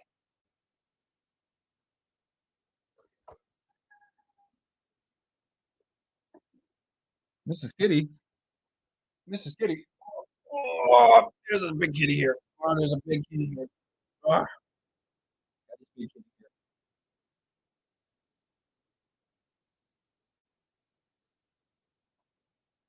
Josh Doan's been really good. Well, I need to be alive during a Sabres game so I can watch him. I've really never gotten to watch him yet. Just a shame that he couldn't keep playing professional hockey in Arizona, but it's good that he's fitting in over there. On Mrs. Kitty. All right, down to minute 50 left.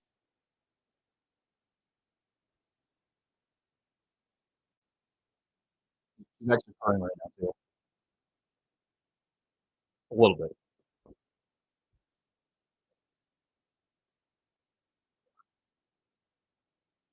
All right, let's see here. Just trying to get it out of the zone. Flip it ahead.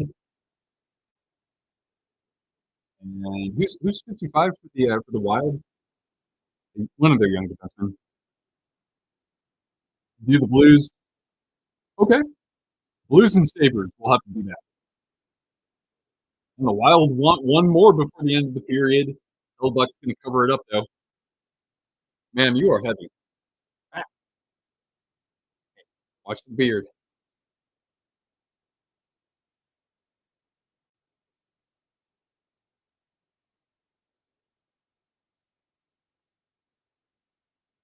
Yakov Trenin wanted one right there.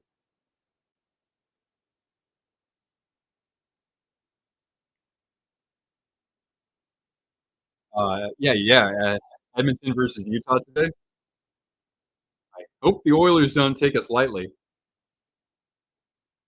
Yeah, they've been a little slow out the gate, the Oilers.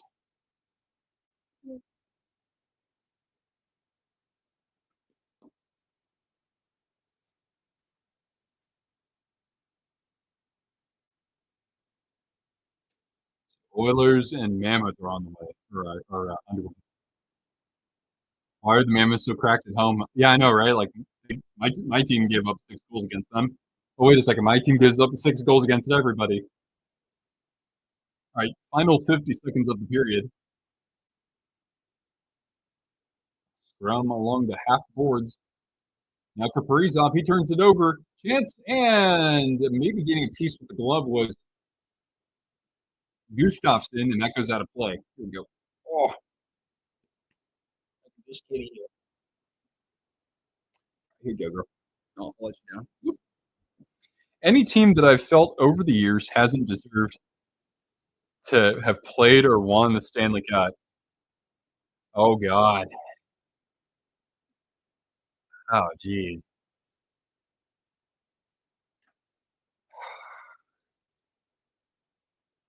A team that did not deserve to go to the Stanley Cup. Let me think. I'm just trying to think of like the most lopsided Stanley Cup games. But when was the last time there was a sweep in the Stanley Cup final? It's been a long time.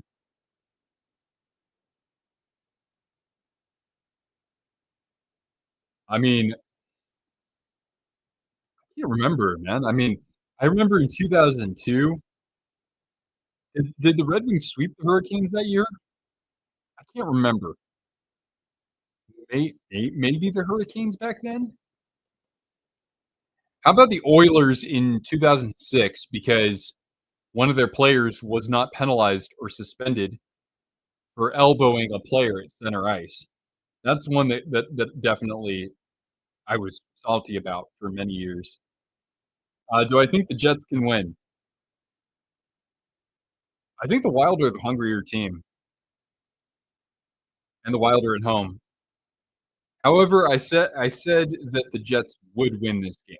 So, in other words, yes. I try to argue both sides. Last time a sweep was in the Stanley Cup was '98. Oh, okay. Well, nobody could get more than a game off of those Red Wings back in that time. I mean, hell, even the Devils swept those Red Wings back in '95. But yeah, I'll let anybody else who wants to answer that question, please do.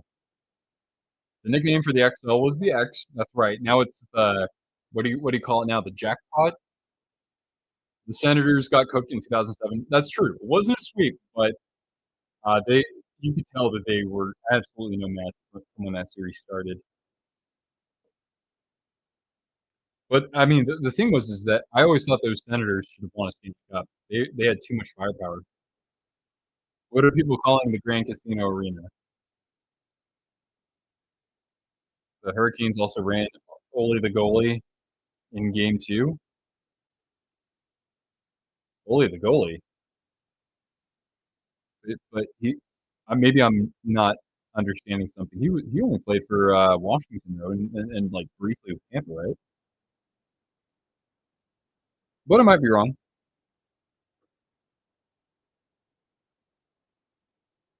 The Devils in 2012. That's a good point, actually, Sakuna. That's a good one too. Those Devils,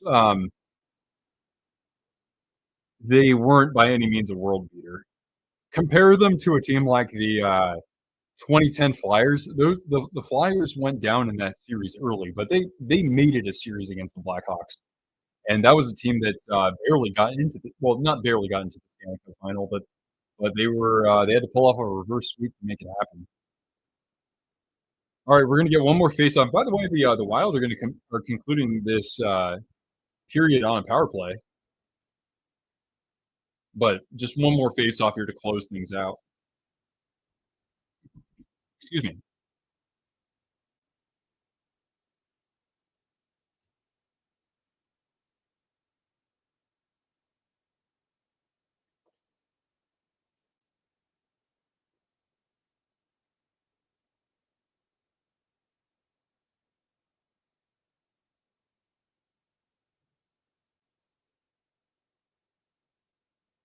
PG-13, you're getting some love in the chat here.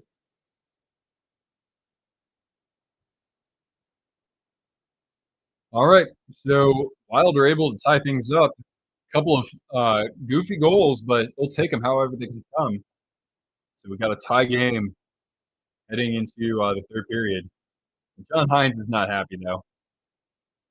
The Oilers in '25, they won those overtime games, but a lot of those games, they looked lost. Were they worse than they were the year before? I mean, not by much. Remember when the Capitals came to the NHL in 1974, and they had a record of 8-67. Yikes. Can you imagine that today, a team losing or a team winning fewer than, like, 15 games? Another question, do you remember any preliminary series that where the deserved Stanley Cup matchup. Oh, yeah, definitely. Yes. Boy, there was one not too long ago, actually. Um, y you could say, let's see here.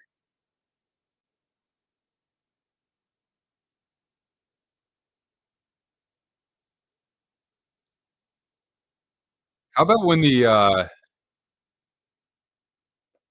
I know there's one that's really coming to mind. I thought it was more recently, but maybe not. How about in 2017 when the, Penguins played the Senators? That's such a great, topic to possibly cover in a video too. I'm gonna screenshot that. What's up, Nick? How we doing, man? Thursday will be an emotional game as Jonathan Toews returns to the United Center. Wow. And I'm sure that you probably didn't think that that would happen a few years ago. 2014 Western Conference Final. Yes, that's a great one. Blackhawks win in game 7 against the or excuse me, Blackhawks thinking they were gonna win game 7, Kings winning that in game 7, yeah, in overtime, right? Or when the Capitals played the Lightning. The only reason why I would disagree is because I thought the Golden Knights, I mean, they just looked like a team of destiny.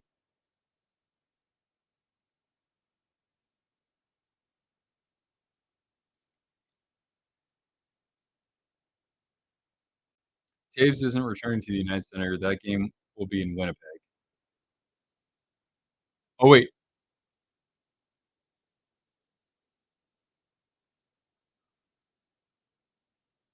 Oh, you'll be live streaming during the game. I see. Okay, gotcha. All right, more keep the questions and comments coming though. Really, that again, that was a great one from Lautaro here. So yeah, we've got yeah, just more baseball. A's and Dodgers from Oakland. Sharks. What was this? Just a regular season game against the Blue Jackets. Look at that. There's Joe Pavelski, man, like 15 years ago. Yeah, congratulations, Midnight CBJ. Fender or Gibson? Good question. I'm personally with very limited experience playing those guitars. I got to go Gibson, but in terms of quality, Fender probably has a small edge there. Uh, anyway, you guys want to see more tickets, or are you guys tuckered out of tickets? That's fine if you are. Favorite shape? Uh, favorite shape would be. I mean, you probably asked because of the Gibson SG. I don't know, man. Maybe a flying V, a Randy Rhodes, right? I miss Pavelski. Yeah, yeah. The Sharks will need that. They'll need that Mr. Intangibles who can also play in front of the net. Disappointing finals. One that seemed like it would be good, and then the games ended up being bad. That's a fantastic one too. Um, I mean, 2023 was kind of a dud, frankly. I'd also say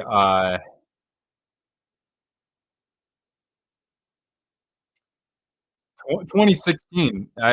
As a Sharks fan, I thought the Sharks were gonna, going into it, I thought they were maybe a team of destiny. But even though, like, you just knew from the get go that they were losing that series, and Martin Jones is the only reason why it wasn't a sweep.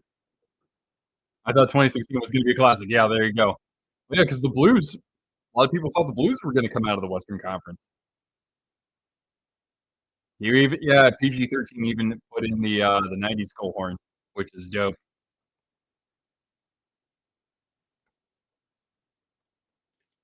All right, maybe I'll have to dig up more tickets another time then. Although, wow, I've still look at this, man. These are all the tickets I didn't show you guys. Look at this. Freaking fucking crazy, man. I got some other stuff in here though, like when I worked at for my university's newspaper. I was on the sports staff, so and I was sports editor my senior year. So yeah, I got credentials from that. Damn, this is a big stroll down memory lane. Knew Pittsburgh was going to go back to back. Oh yeah, yeah. I never thought that Nashville had a chance in that series. Nashville beat Anaheim that conference final, right?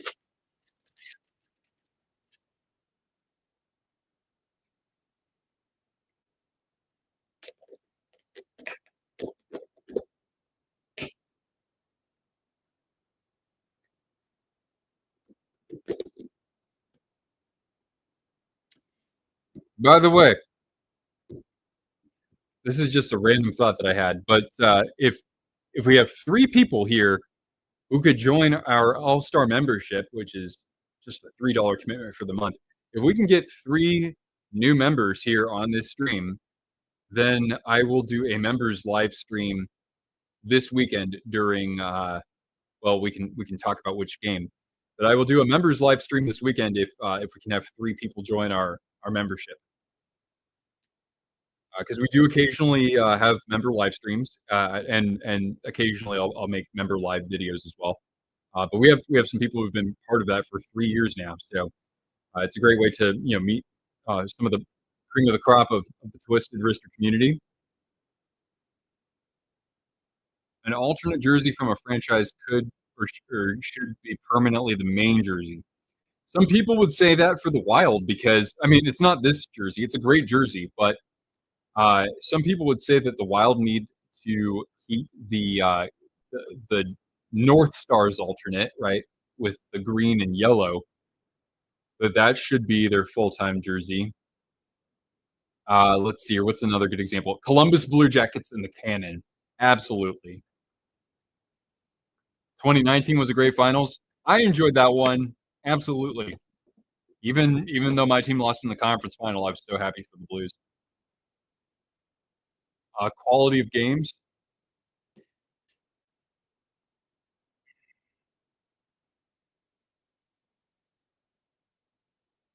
What about oh shoot, disappointing finals? Quality of games. I think of like, yeah, 2019 was pretty good. How about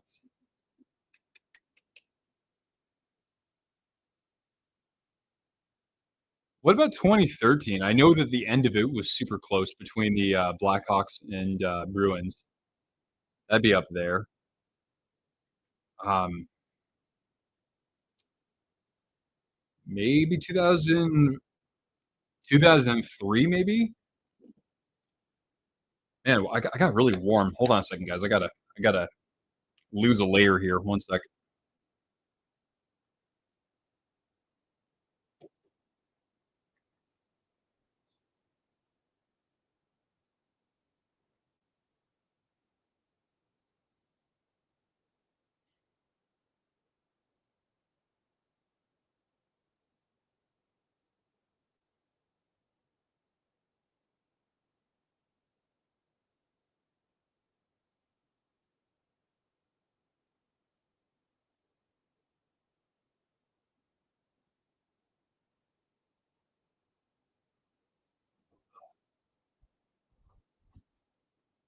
Hmm, there we go. Much better. Huh, it's been warm in this house, but it's very cold outside.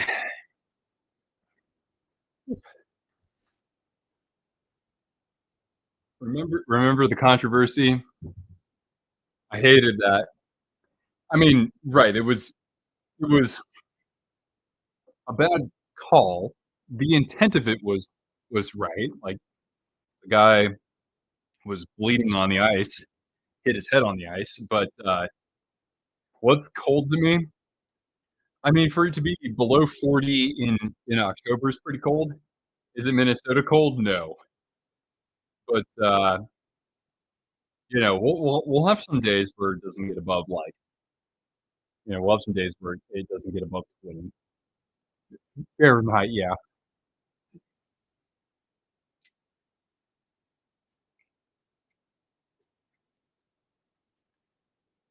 It's currently 49. Oh, really? Wow. But I mean, I live in Idaho. On the other side of the Rockies, it's always gonna be pretty different than what you're experiencing. If it's really warm over there, that means it's colder than usual here, or if it's warmer than usual here, usually it's pretty cold over there. And midnight speaks the truth. But yeah, Ruthless Sharky, yeah, I mean, it's unfortunate that things ended like that. Granted, I mean, the Sharks still did something incredible with that opportunity, right? Great moments are born from great opportunity. Who said that? But yeah, that those playoffs, they barely were able to keep fighting. I mean, even after that offsides in Game 7 against the Avalanche and the hand pass against the Blues.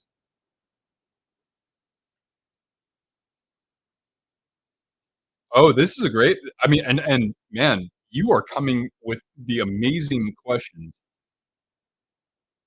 Do I remember the biggest referee robbery against my franchise? I would probably say, in terms of a referee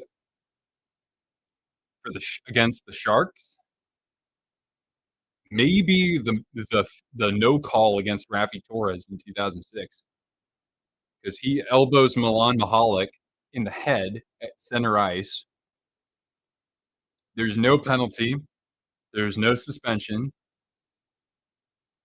and the Sharks just fold immediately after that, and they lose 4 straight. I don't know, that's the best example I can give you.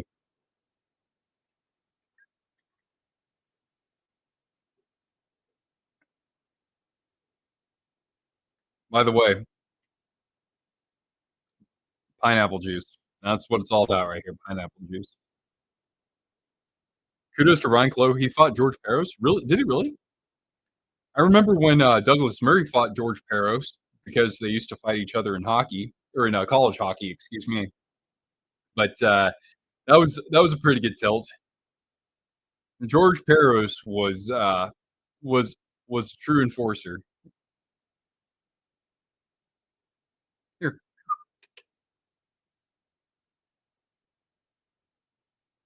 yeah, I would think 49 in Minnesota would definitely be on the warmer side.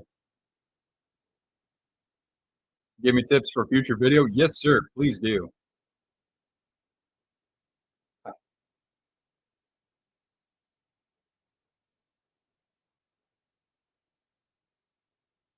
I forget though, do you live in Argentina or are you in Chile? I forget.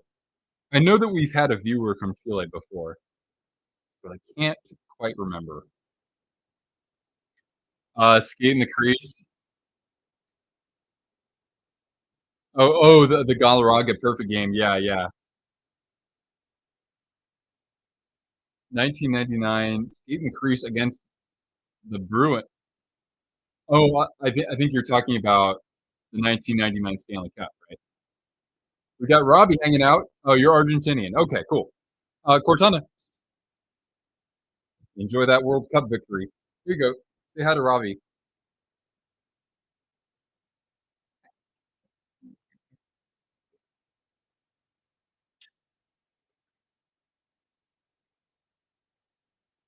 Robbie, congratulations on the victory tonight against the Flames. But yeah, I remember that now, Tony. That was BS. All right, let's take a look at some scores. Oh man, I'm looking forward to watching the Sharks. Yeah, I think Brett Hull, at least from my understanding of the rules, Brett Hull had possession before,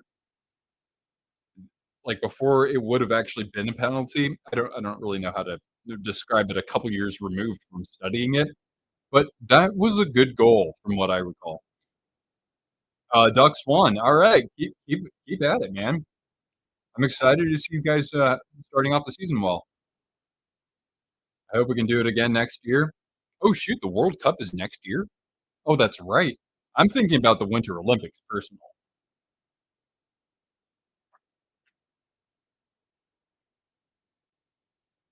All right, scores.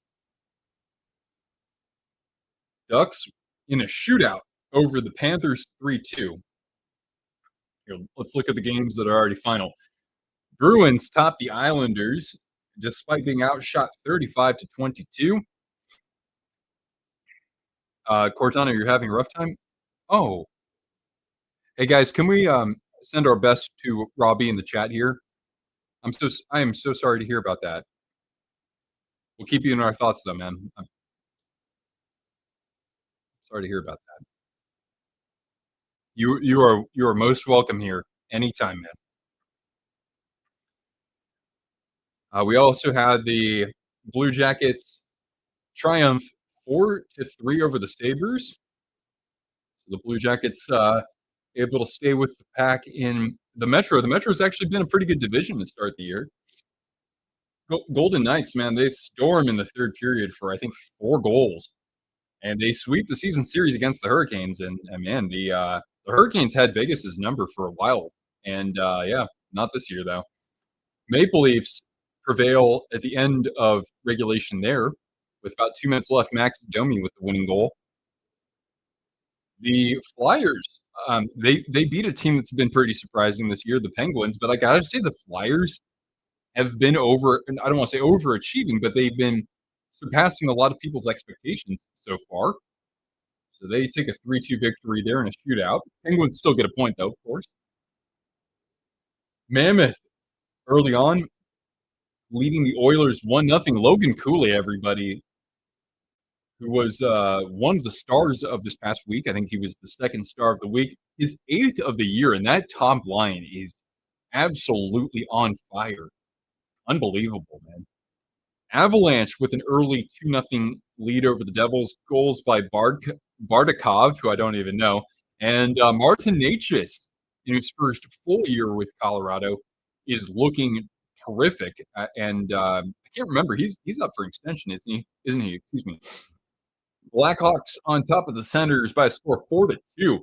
Amadi, or excuse me, that's Bedard, his 5th of the year and his 4th. He's got a pair tonight.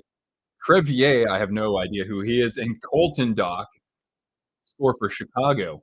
Stars with an early lead against the Capitals. We're about halfway through that game, I should say. Tyler Seguin on the board for Dallas. We're just getting caught up for anybody who's just joining us. Hello, by the way. Good to have you here. 4-1, the Red Wings have opened things up against the Blues. Soderblom, Larkin, DeBrincat, just the second of the year for DeBrincat. That's kind of surprising.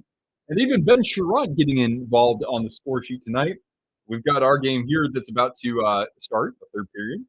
And the Lightning enjoying a 2-1 lead against the Nashville Predators. But yeah, crazy couple of goals for the Wild here to get back in this game, that's for sure.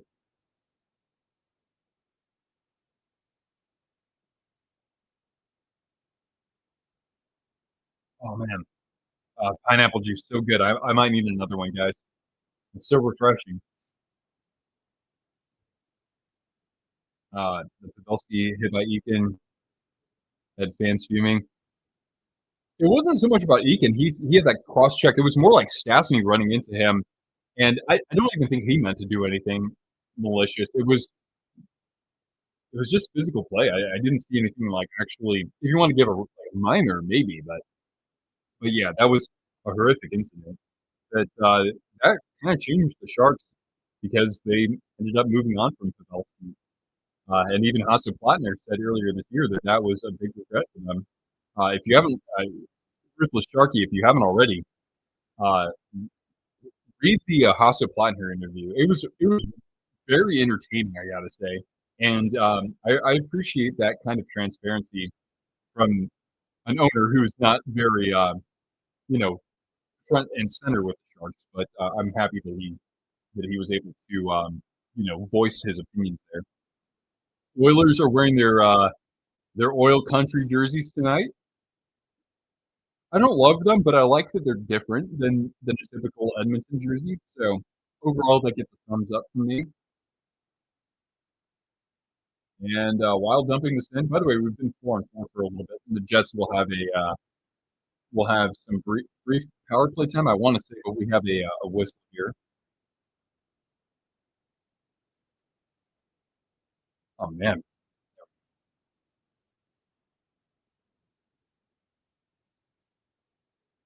Flames was no goal. It was kicked in. Are you talking about the Jelena goal?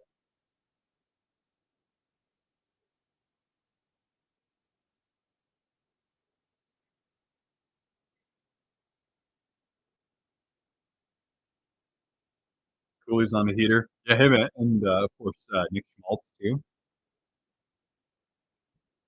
That's good for the Mammoth.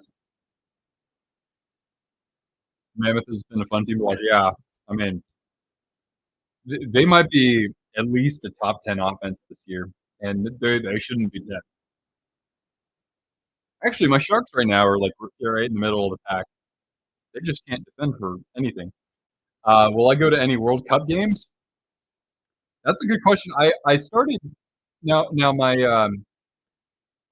my fiance isn't like a huge sports fan, but if I'm interested in something related to sports, then she'll want to join me.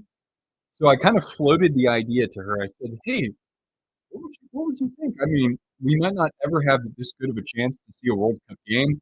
We can go see a game in Seattle. We can drive to Seattle. We can fly back to California, where I'm from. We can go to a game there. We can take a short flight somewhere else to Denver." And she's like, "You know what? Maybe that would be kind of fun." So I can't say that we're planning anything, but I don't know. Never say never. That's a pretty common American phrase. I think never say never. Sens scored 3 goals, trailing the Blackhawks by just one now. That's another team that can score. I am certainly a fan of Jake Sanderson. By the way, while they're going to go to the power play here, a penalty on Logan Stanley, a slash, a heavy can.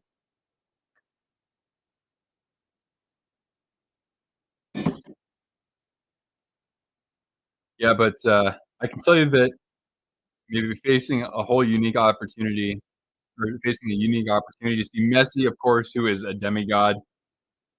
Absolutely. And I mean, he continued. I think that this past season he led Major League Soccer in goals too. Uh, what I'm wondering is which team am I going to cheer for? Which country will I cheer for? Because I'll cheer for the United States, but we all know that they're not going any further than like the quarterfinals. Here's a breakaway. Here comes a shot and a save by Gustafsson off of Kepke. Short-handed bid. Messi would win as president by unanimous. Probably right.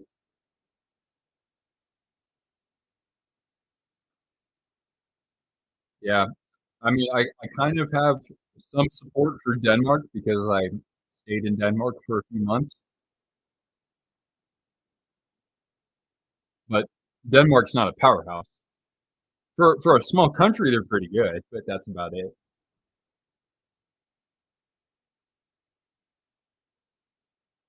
Here's Rossi. He'll flip it over to the point. Faber a shot. Rebound. Oh, they score! Oh my God, there were like 5 guys right in front of Hellebuck. That's going to be Ryan Hartman, Ryan the Rat Hartman, with the goal. He won the Golden Boot. 29 goals in 20 games. Jeez, that's incredible. 28 games. Man, how do the Jets look without Ehlers? They're hardly manufacturing any offense in this game, but the Wild are playing with some desperation. Hey, Cortana, a treat? Here, let's give a treat to Cortana.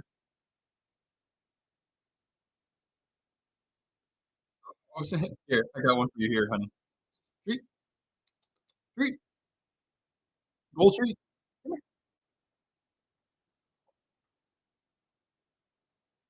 If you haven't already, please do smash that like for Cortana. We'll update the score here. So 3-2. Minnesota with a power play goal. And Ryan the Rat Hartman.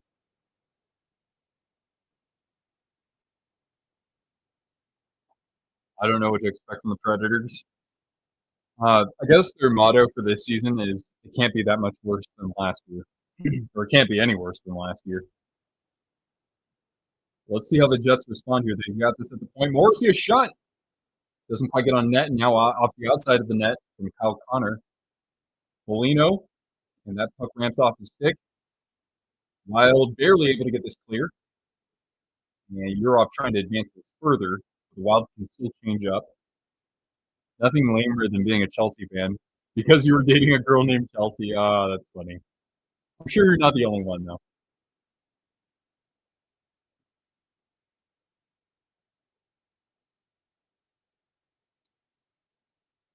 The World Cup is, oh, that's right. They have 48 countries now, as opposed to the previous 32. Cape Verde. Wow. I couldn't even tell you that was a country. The shots now is 30. I see 32-18 on mine, but similar. Eichel back to Eichel's now up to 19 points. My God. And a shot. Oh, and nearly making it 4-2 there was, I can't see, it was Johansson. A shot again, and the Wild just do not want to stop. Keeping the cycle alive. Let's see if Booyum can keep this in with the pinch. And Jets able to lift it down and clear. Yeah, don't forget Nick Schmaltz is in the top 5 in scoring going into tonight, as is 19-year-old Macklin Celebrini. Cortana, you're okay. Boo-boo. What, do you need me to take you outside? No, not yet? Okay. Come over here.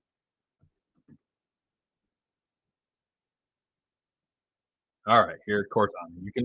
You can have another treat, Cortana. Come here.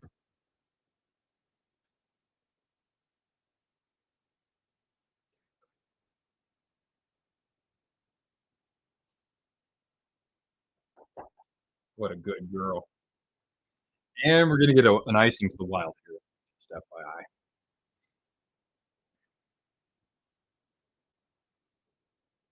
All right, so about 13 and a half minutes here in regulation.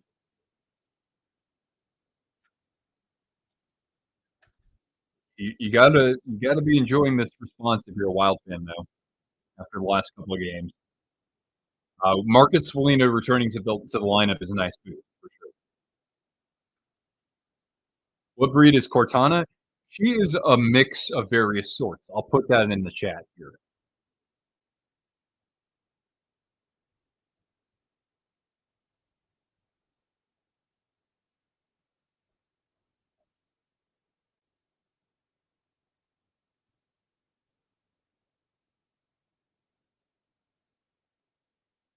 JT Miller's emotional night when the Rangers played the Canucks. Oh, that's right. You think it's going to be that? What kinds of emotions are we talking about here? 2-0 Mammoth over the Oilers. I think my next stream might need to be a Mammoth game. Seriously. Maybe I just need to drive down to Salt Lake City and make it happen. You could see the United States reaching the quarterfinals. Interesting. What's funny is that the best United States performance in the Men's World Cup was, I think, the first ever World Cup. I think they got the bronze medal, but that's the best they've ever done. It's just crazy. We've never been able to succeed in men's soccer. Women's soccer is totally different, but Yeah, that's, like, the only sport that we can never do well in, and out of all the participating countries in the World Cup, we're definitely the largest, you know? In 1930, my god. You're liking, JJ Peterka? He has it looks like he has some pretty solid line chemistry early in his, tenure with Utah. Commercial break, by the way, fellas.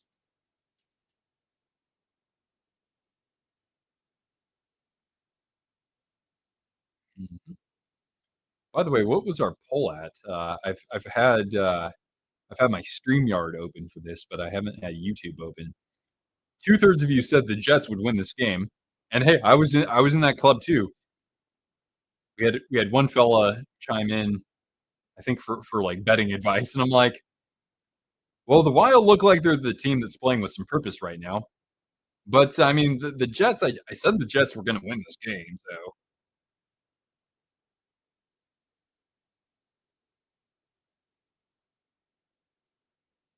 just crazy, man. I never know what to expect with this. Would I include all the horns in your playlist? Buffalo has a throwback. I would probably just, I just want to do one per team, just one per team. Toronto uses Panama when they play against original six teams. Okay, maybe. I'm not too sure about that, but again, I'll probably wait a little while until I work on something like this.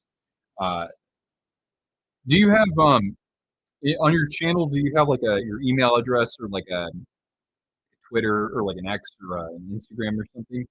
Because then I can stay in contact with you about that. Yeah, but it would definitely be to my advantage to do the goal. Why didn't the Mammoth make their away jersey the Mammoth logo? I have no idea, man. I have no idea.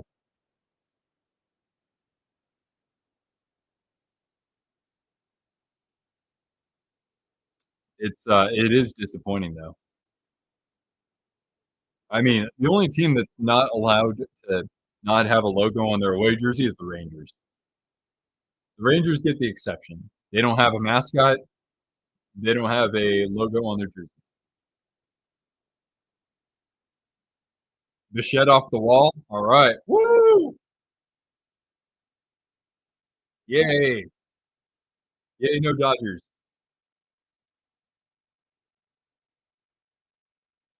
You know what's funny is like Kaprizov's been one of the quieter players for the Wild tonight, at least from what I've been watching. So Kirill, please score. Draw pass from Kirill, a shot, and off a Jets defender and into the netting with 11:31 left. What a comeback by the Wild, David. Hello, down 2-0, and now up 3-2. I have the game on mute, but also Canucks and Rangers and Sens and Blackhawks. Yeah, really good response by the Wild after the last couple of games. It's nice that they have Foligno back in the lineup too. Yeah, the Blue Jays are currently winning this game. Thank you, Tusky, for the good luck. Tusky, Tusky. I like what's going on up here. Up here's good. Drunk good. But Tusky, we got to get you in the weight room, buddy, because you're a mammoth. You're not a freaking uh, black bear that just came out of hibernation. You got to put on some bulk, my friend. You are a mammoth.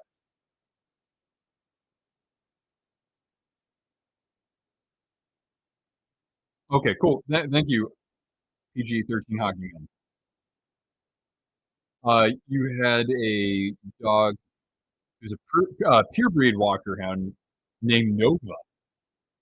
That's a good name for a hunting dog, I'd say. Yeah, it's funny because Cortana has some of her behaviors are more of like a shepherd or herding dog, and then she does have some coonhound for sure. Like when she gets excited, she'll go, "Arr!" you know. Without my bias, it's a good way to preface a question. Who looks like they are going to win, or is it tied? Well, the Wild are up 3-2, and they keep attacking. So I think that even though I predicted the Jets to win this game, the Wild are playing like they should earn the victory, if that makes sense. And I'm doing what I can, my dude. Doing what I can. McTavish with a shootout winner. Go Mason McTavish. I'd like him to be the centerpiece of that team, even though I know he's not necessarily the most talented. He's got the aura. He's got the aura, I think. The Jays are up 6-1 in the top of the seventh. Very nice. By the way, commercial break.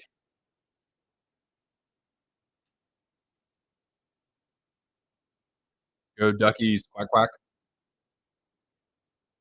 Of the other Canadian teams, the Flames and Leafs played a close game. Yes.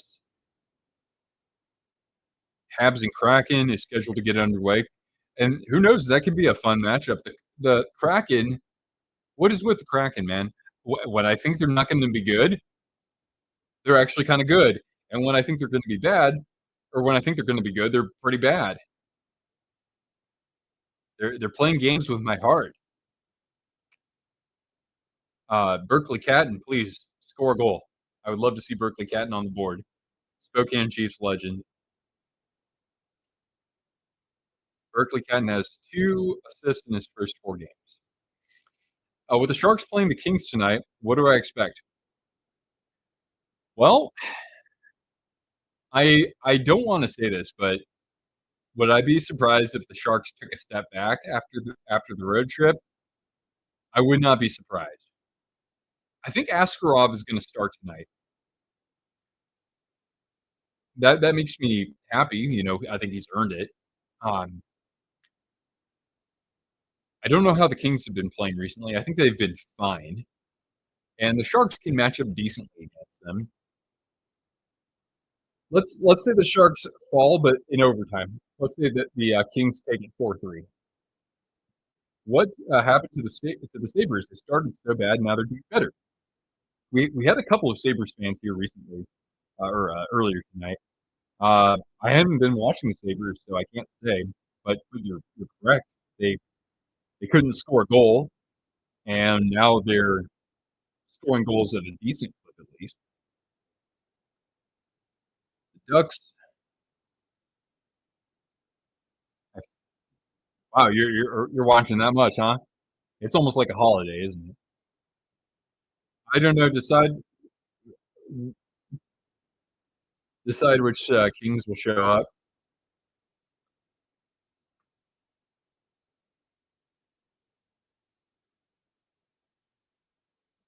By the way, Kirill Kaprizov needs just 29 more goals to become the franchise's all-time leader in that category.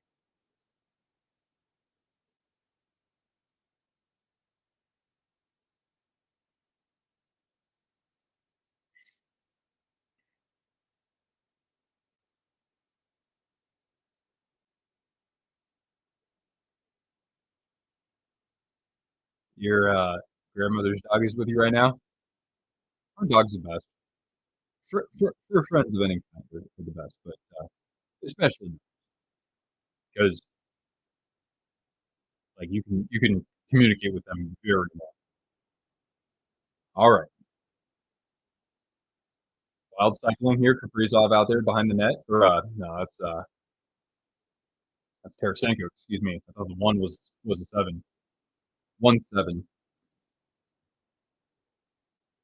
What happens to the old Winnipeg Jets history? That's actually that's actually been a part of the current Jets, and I think it's been like that for the last 15 years. So the current Jets have always kept the old Jets history with them. Correct me if I'm wrong, please, but I think that's the case. So like Utah's an entirely new franchise, right? So when they talk about franchise records, they're only talking about their time in Utah, and the Jets put one back. Looked like what was that Morgan Barron's goal? Niederreiter and Nyquist. Well, anyway, it's a tie game now. Cortana, another treat, girl. Treat. Matthew Nyes was on the bench. What is Nyes doing on your bench? Dr. Doom, just in time. Here we go. Oh, sorry. My bad, girl. Dr. Doom, I got to update my scorecard here.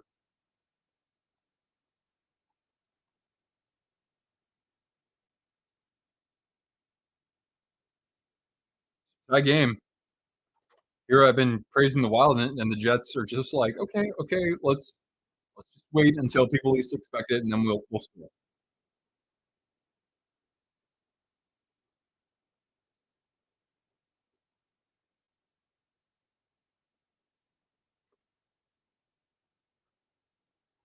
I'd like to see the Jets wear those '90s uniforms again, like they did with Reverse Retro 2. Those look pretty sharp. I wasn't always a huge fan of those, but then when I got to see that in the two-tone blue, that looked really good. You have 3 separate devices running games. Not to mention, I think ESPN lets you actually like multicast. They have like one channel that actually shows multiple games, which is pretty cool. The only thing I mean with ESPN, people have their gripes with the actual broadcast teams. For me, it's the blackout markets. That is just a joke because I've got 4 blackout markets. 4, ridiculous. I could understand 1, but yeah, it's very unreasonable. Lightning are up 3-2 over the Predators. Just 1 more goal, please, Nashville. I would gladly welcome the Nashville Predators win. It's funny though, for a little while there, the Lightning kind of had one of the worst records in hockey. During first intermission, the Oilers have a mammoth task. Oh boy. I might have to take out Cortana. Hold on a second, guys.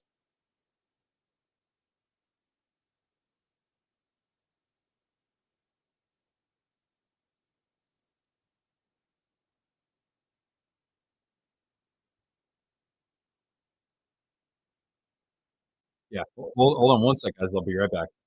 Here.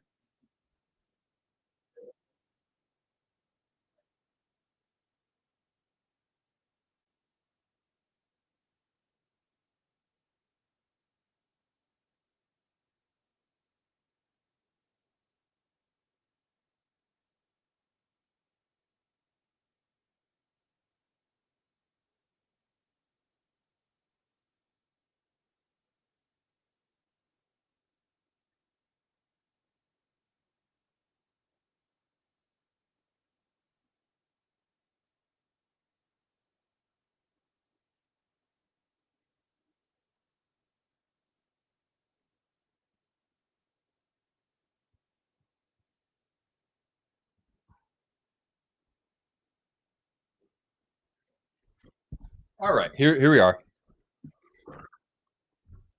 Oh, by the way, it's a wild power play.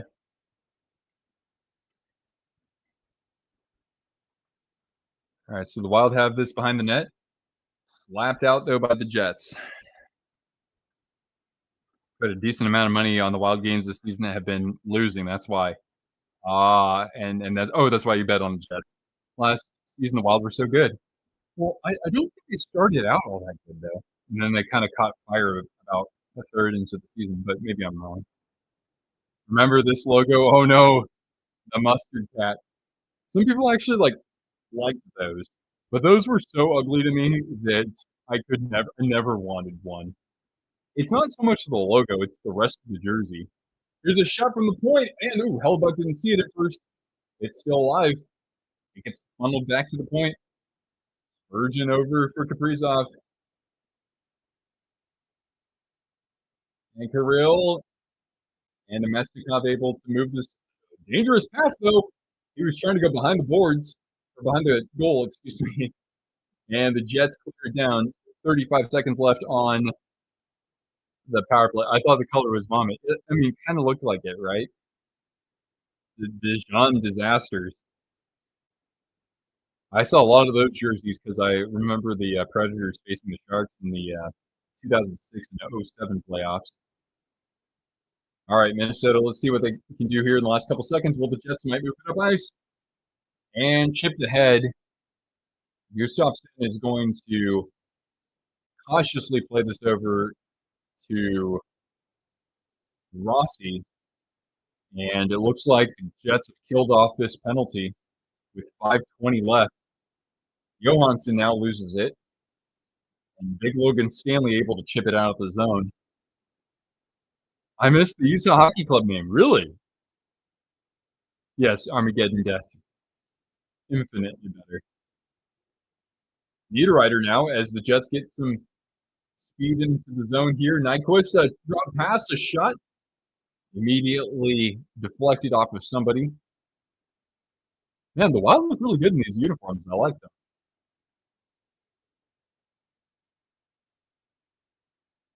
They're channeling their 2003 selves. You guys remember that run to the conference final?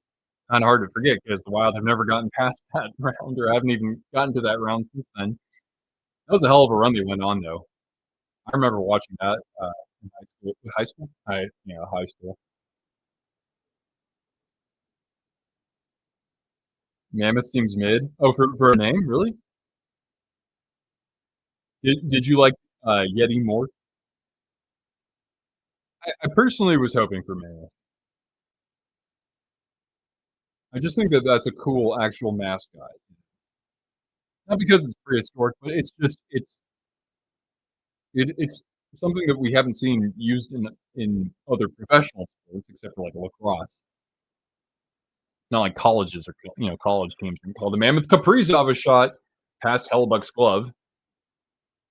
They're able to work it back to the point for Faber and off the end boards past the stick of Kaprizov and cleared by the Jets as we're now down to 3:35, or as Pat Foley would say, "Tree turty tree left in regulation." Sorry, one sec. Hey, get that camera. Didn't know if it was looking blurry there. You liked Mammoth's name better. Yeah. Yeah, I'll have to be in that camp too. I don't know that much about the team names. Oh, cool. Well, hey, no matter how long you've been following the sport, we definitely welcome you here. Thank you. All right. Wild gain the zone again with Eriksson Ek. Oh, shot wide there from Tarasenko. Another chance, Boldy, and a diving block there from Iafallo. Oh, wow. Hellebuck had to literally fall onto his butt in order to cover that puck. Whew. Thank you, dude. Can the Predators do a dark blue jersey? Can they do a dark blue jersey where they have an actual logo on the front of it and not a cute nickname? Nashville. I don't know how you could screw up branding so much when you are a fun city. I would love to come back to Nashville. We have some great twisters who are Predators fans who would be awesome to kick it with. In year one of Twister Brister Hockey, year one, my second arena vlog was Bridgestone.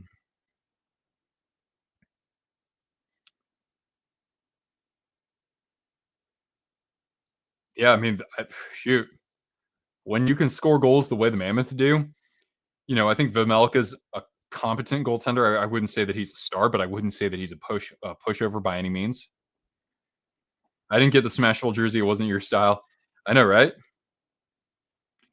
It's like I don't mind them having like putting Smashville somewhere on a jersey. Like on what if they did it like on the arm? That'd be kind of cool. Kind of like the Thrashers had that powder blue jersey.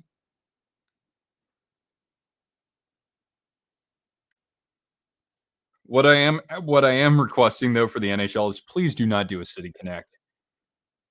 I probably have an unpopular opinion, but those jerseys, especially for like baseball, are an eyesore.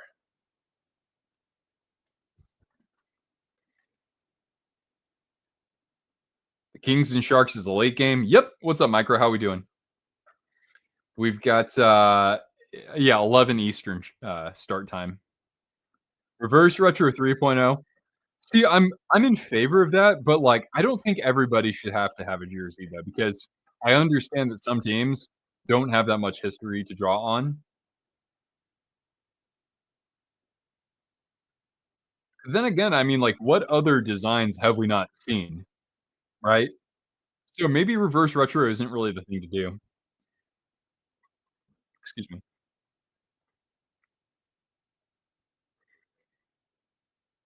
All right, Wild have this behind the Jets net. Looks like DeMello might have held Kaprizov's stick. Play goes on. Johansson trying to get it out to the point. And a nice read there from another former San Jose Shark, Gustav Nyquist. If Atlanta got another team, should they go with the Thrashers? I would caution them not to do that just because of how horrible that team was. Minnesota should do something with the Fighting Saints. I like that idea. That's a great idea. Or maybe maybe teams could actually do like a crossover series. I think that would be a little bit more I don't know, relatable. Where they basically and teams have done this for promotional giveaway items where they basically have their jersey in the colors of another local team or a design pattern, right? So, like the San Jose Sharks, they could have a jersey that's basically using the Sharks logo or a variant or one of their logos, but it could be in the same colors as the 49ers or something like that, right? The Kings could do one. Well, they could just do an old Kings jersey like the Lakers, or they could have one that was Dodger blue. I think that would be kind of fun. The Kraken could do one in Seattle Supersonics colors. How about that? We got Russell Bleeding Blues. How we doing? Kind of an ugly game tonight, huh? It looked more like the days of St. Louis meeting Detroit in the playoffs.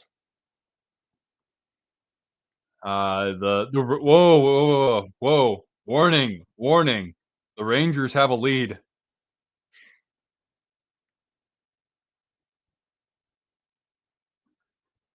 It is very common on this channel where we're watching a good game, and yet because of your amazing comments and questions, I'm talking about Jersey. And I have no problem with that personally, but I also want to make sure that I don't distract from what is a very good game. Vegas will be getting 2 New Jerseys. Really? Wow. Shoot, they'll have the 10th anniversary pretty soon too. Cool. Think the Blues missed the playoffs?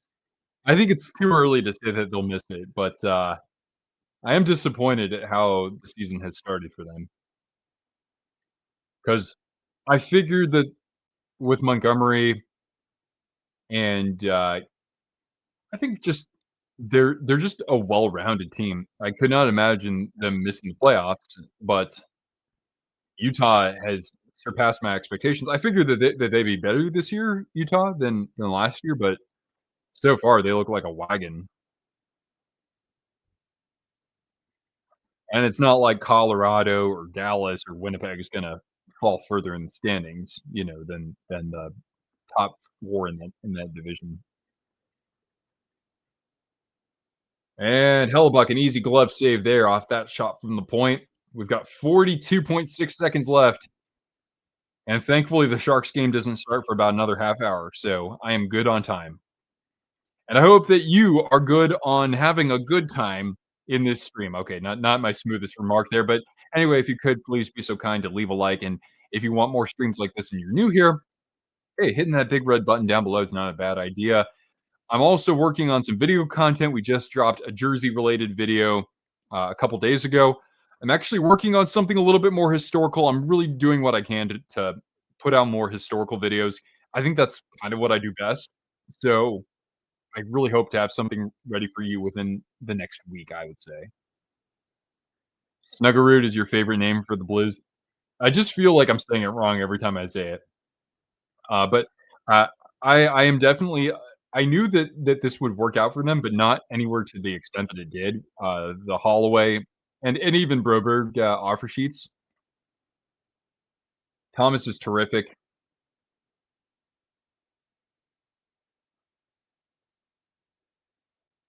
Still alive in the zone. 5 more seconds. Let's see if the Wild can throw one more on goal. Eriksson Ek, and it's blocked by Barron, and he'll shoot it into Gustafsson as regulation comes to a close here at Grand Casino Arena or whatever it's called, as the Wild will get a point at least. But then again, let's just hope that this overtime plays out a little bit better than it did on Sunday against my actual team, the Sharks. This is probably going to end in penalties. Oh, you mean like a shootout? Like a shootout, right? And it's crazy that, yeah, so, overtime is just 5 minutes. Unless somebody scores, then it's over, right? And then it goes to a shootout. And that's best of three. And if it's still tied at that point, then they keep going. It's an OT. Yep. Shootout. Yeah, yeah, exactly. That's okay. Hey, I mean, what's pretty common is when you call the periods quarters, because in hockey they're periods. I mean, hey, you just got to practice. It's like it's like two languages that are really similar, but just being able to distinguish between the two.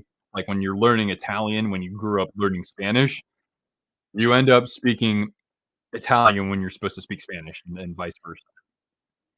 But that only lasts for a little while. You just gotta keep speaking. When we played the Red Wings, we blew a 4-goal lead. Oh, you were saying that was earlier, like, I can't remember what game that was, but not this game. Hey, but at least the Blues look better than ever with, those uniforms. Is somebody gonna win in overtime? I know I said the Jets were gonna win this game, but even though my head is with Winnipeg, my heart is with Minnesota. Where's my Vikings at? I need to Skol Wild, let's win this game. Don't let your overtime performance be lame. Please score a freaking goal and get the 2 points. Kirill Kaprizov put it home. I don't know. Let's go Wild. Come on. Wild are gonna do this. Shoot. Who's gonna score? Give me Joel Eriksson Ek in overtime. Joel Eriksson Ek. Let's do it. Come on, baby. Eriksson Ek is out there right now with Kaprizov and Faber. All right, they're gonna skate it into the zone. Eriksson Ek hands it off to Kirill. He goes to the net. Kirill shadowed closely. Jets able to knock it out of the zone, but still on the stick of Kaprizov, and an errant pass intended for Eriksson Ek as the teams will change up. Well, at least the Jets will.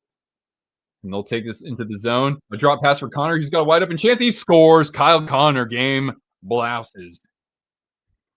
The Jets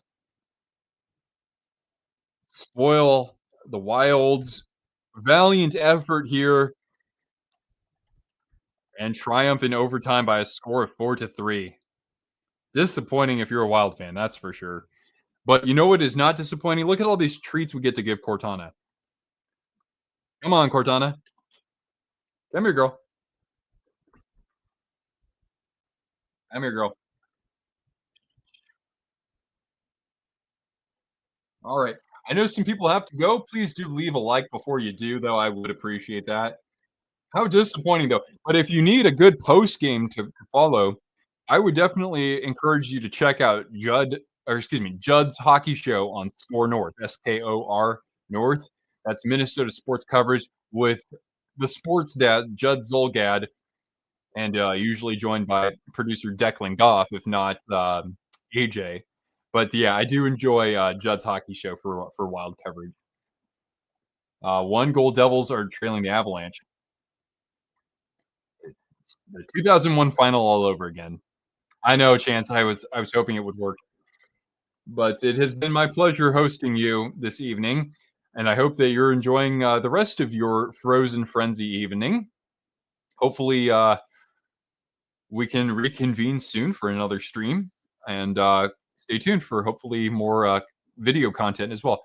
So from Cortana and myself, I hope you guys have a wonderful evening and go Sharks, because really that's what we're all about first and foremost on this channel. And we'll see you again soon. I'm gonna go get some pineapple juice, maybe put some vodka in it, and watch the Sharks hopefully not blow another multi-goal lead in the third period. Go Sharks.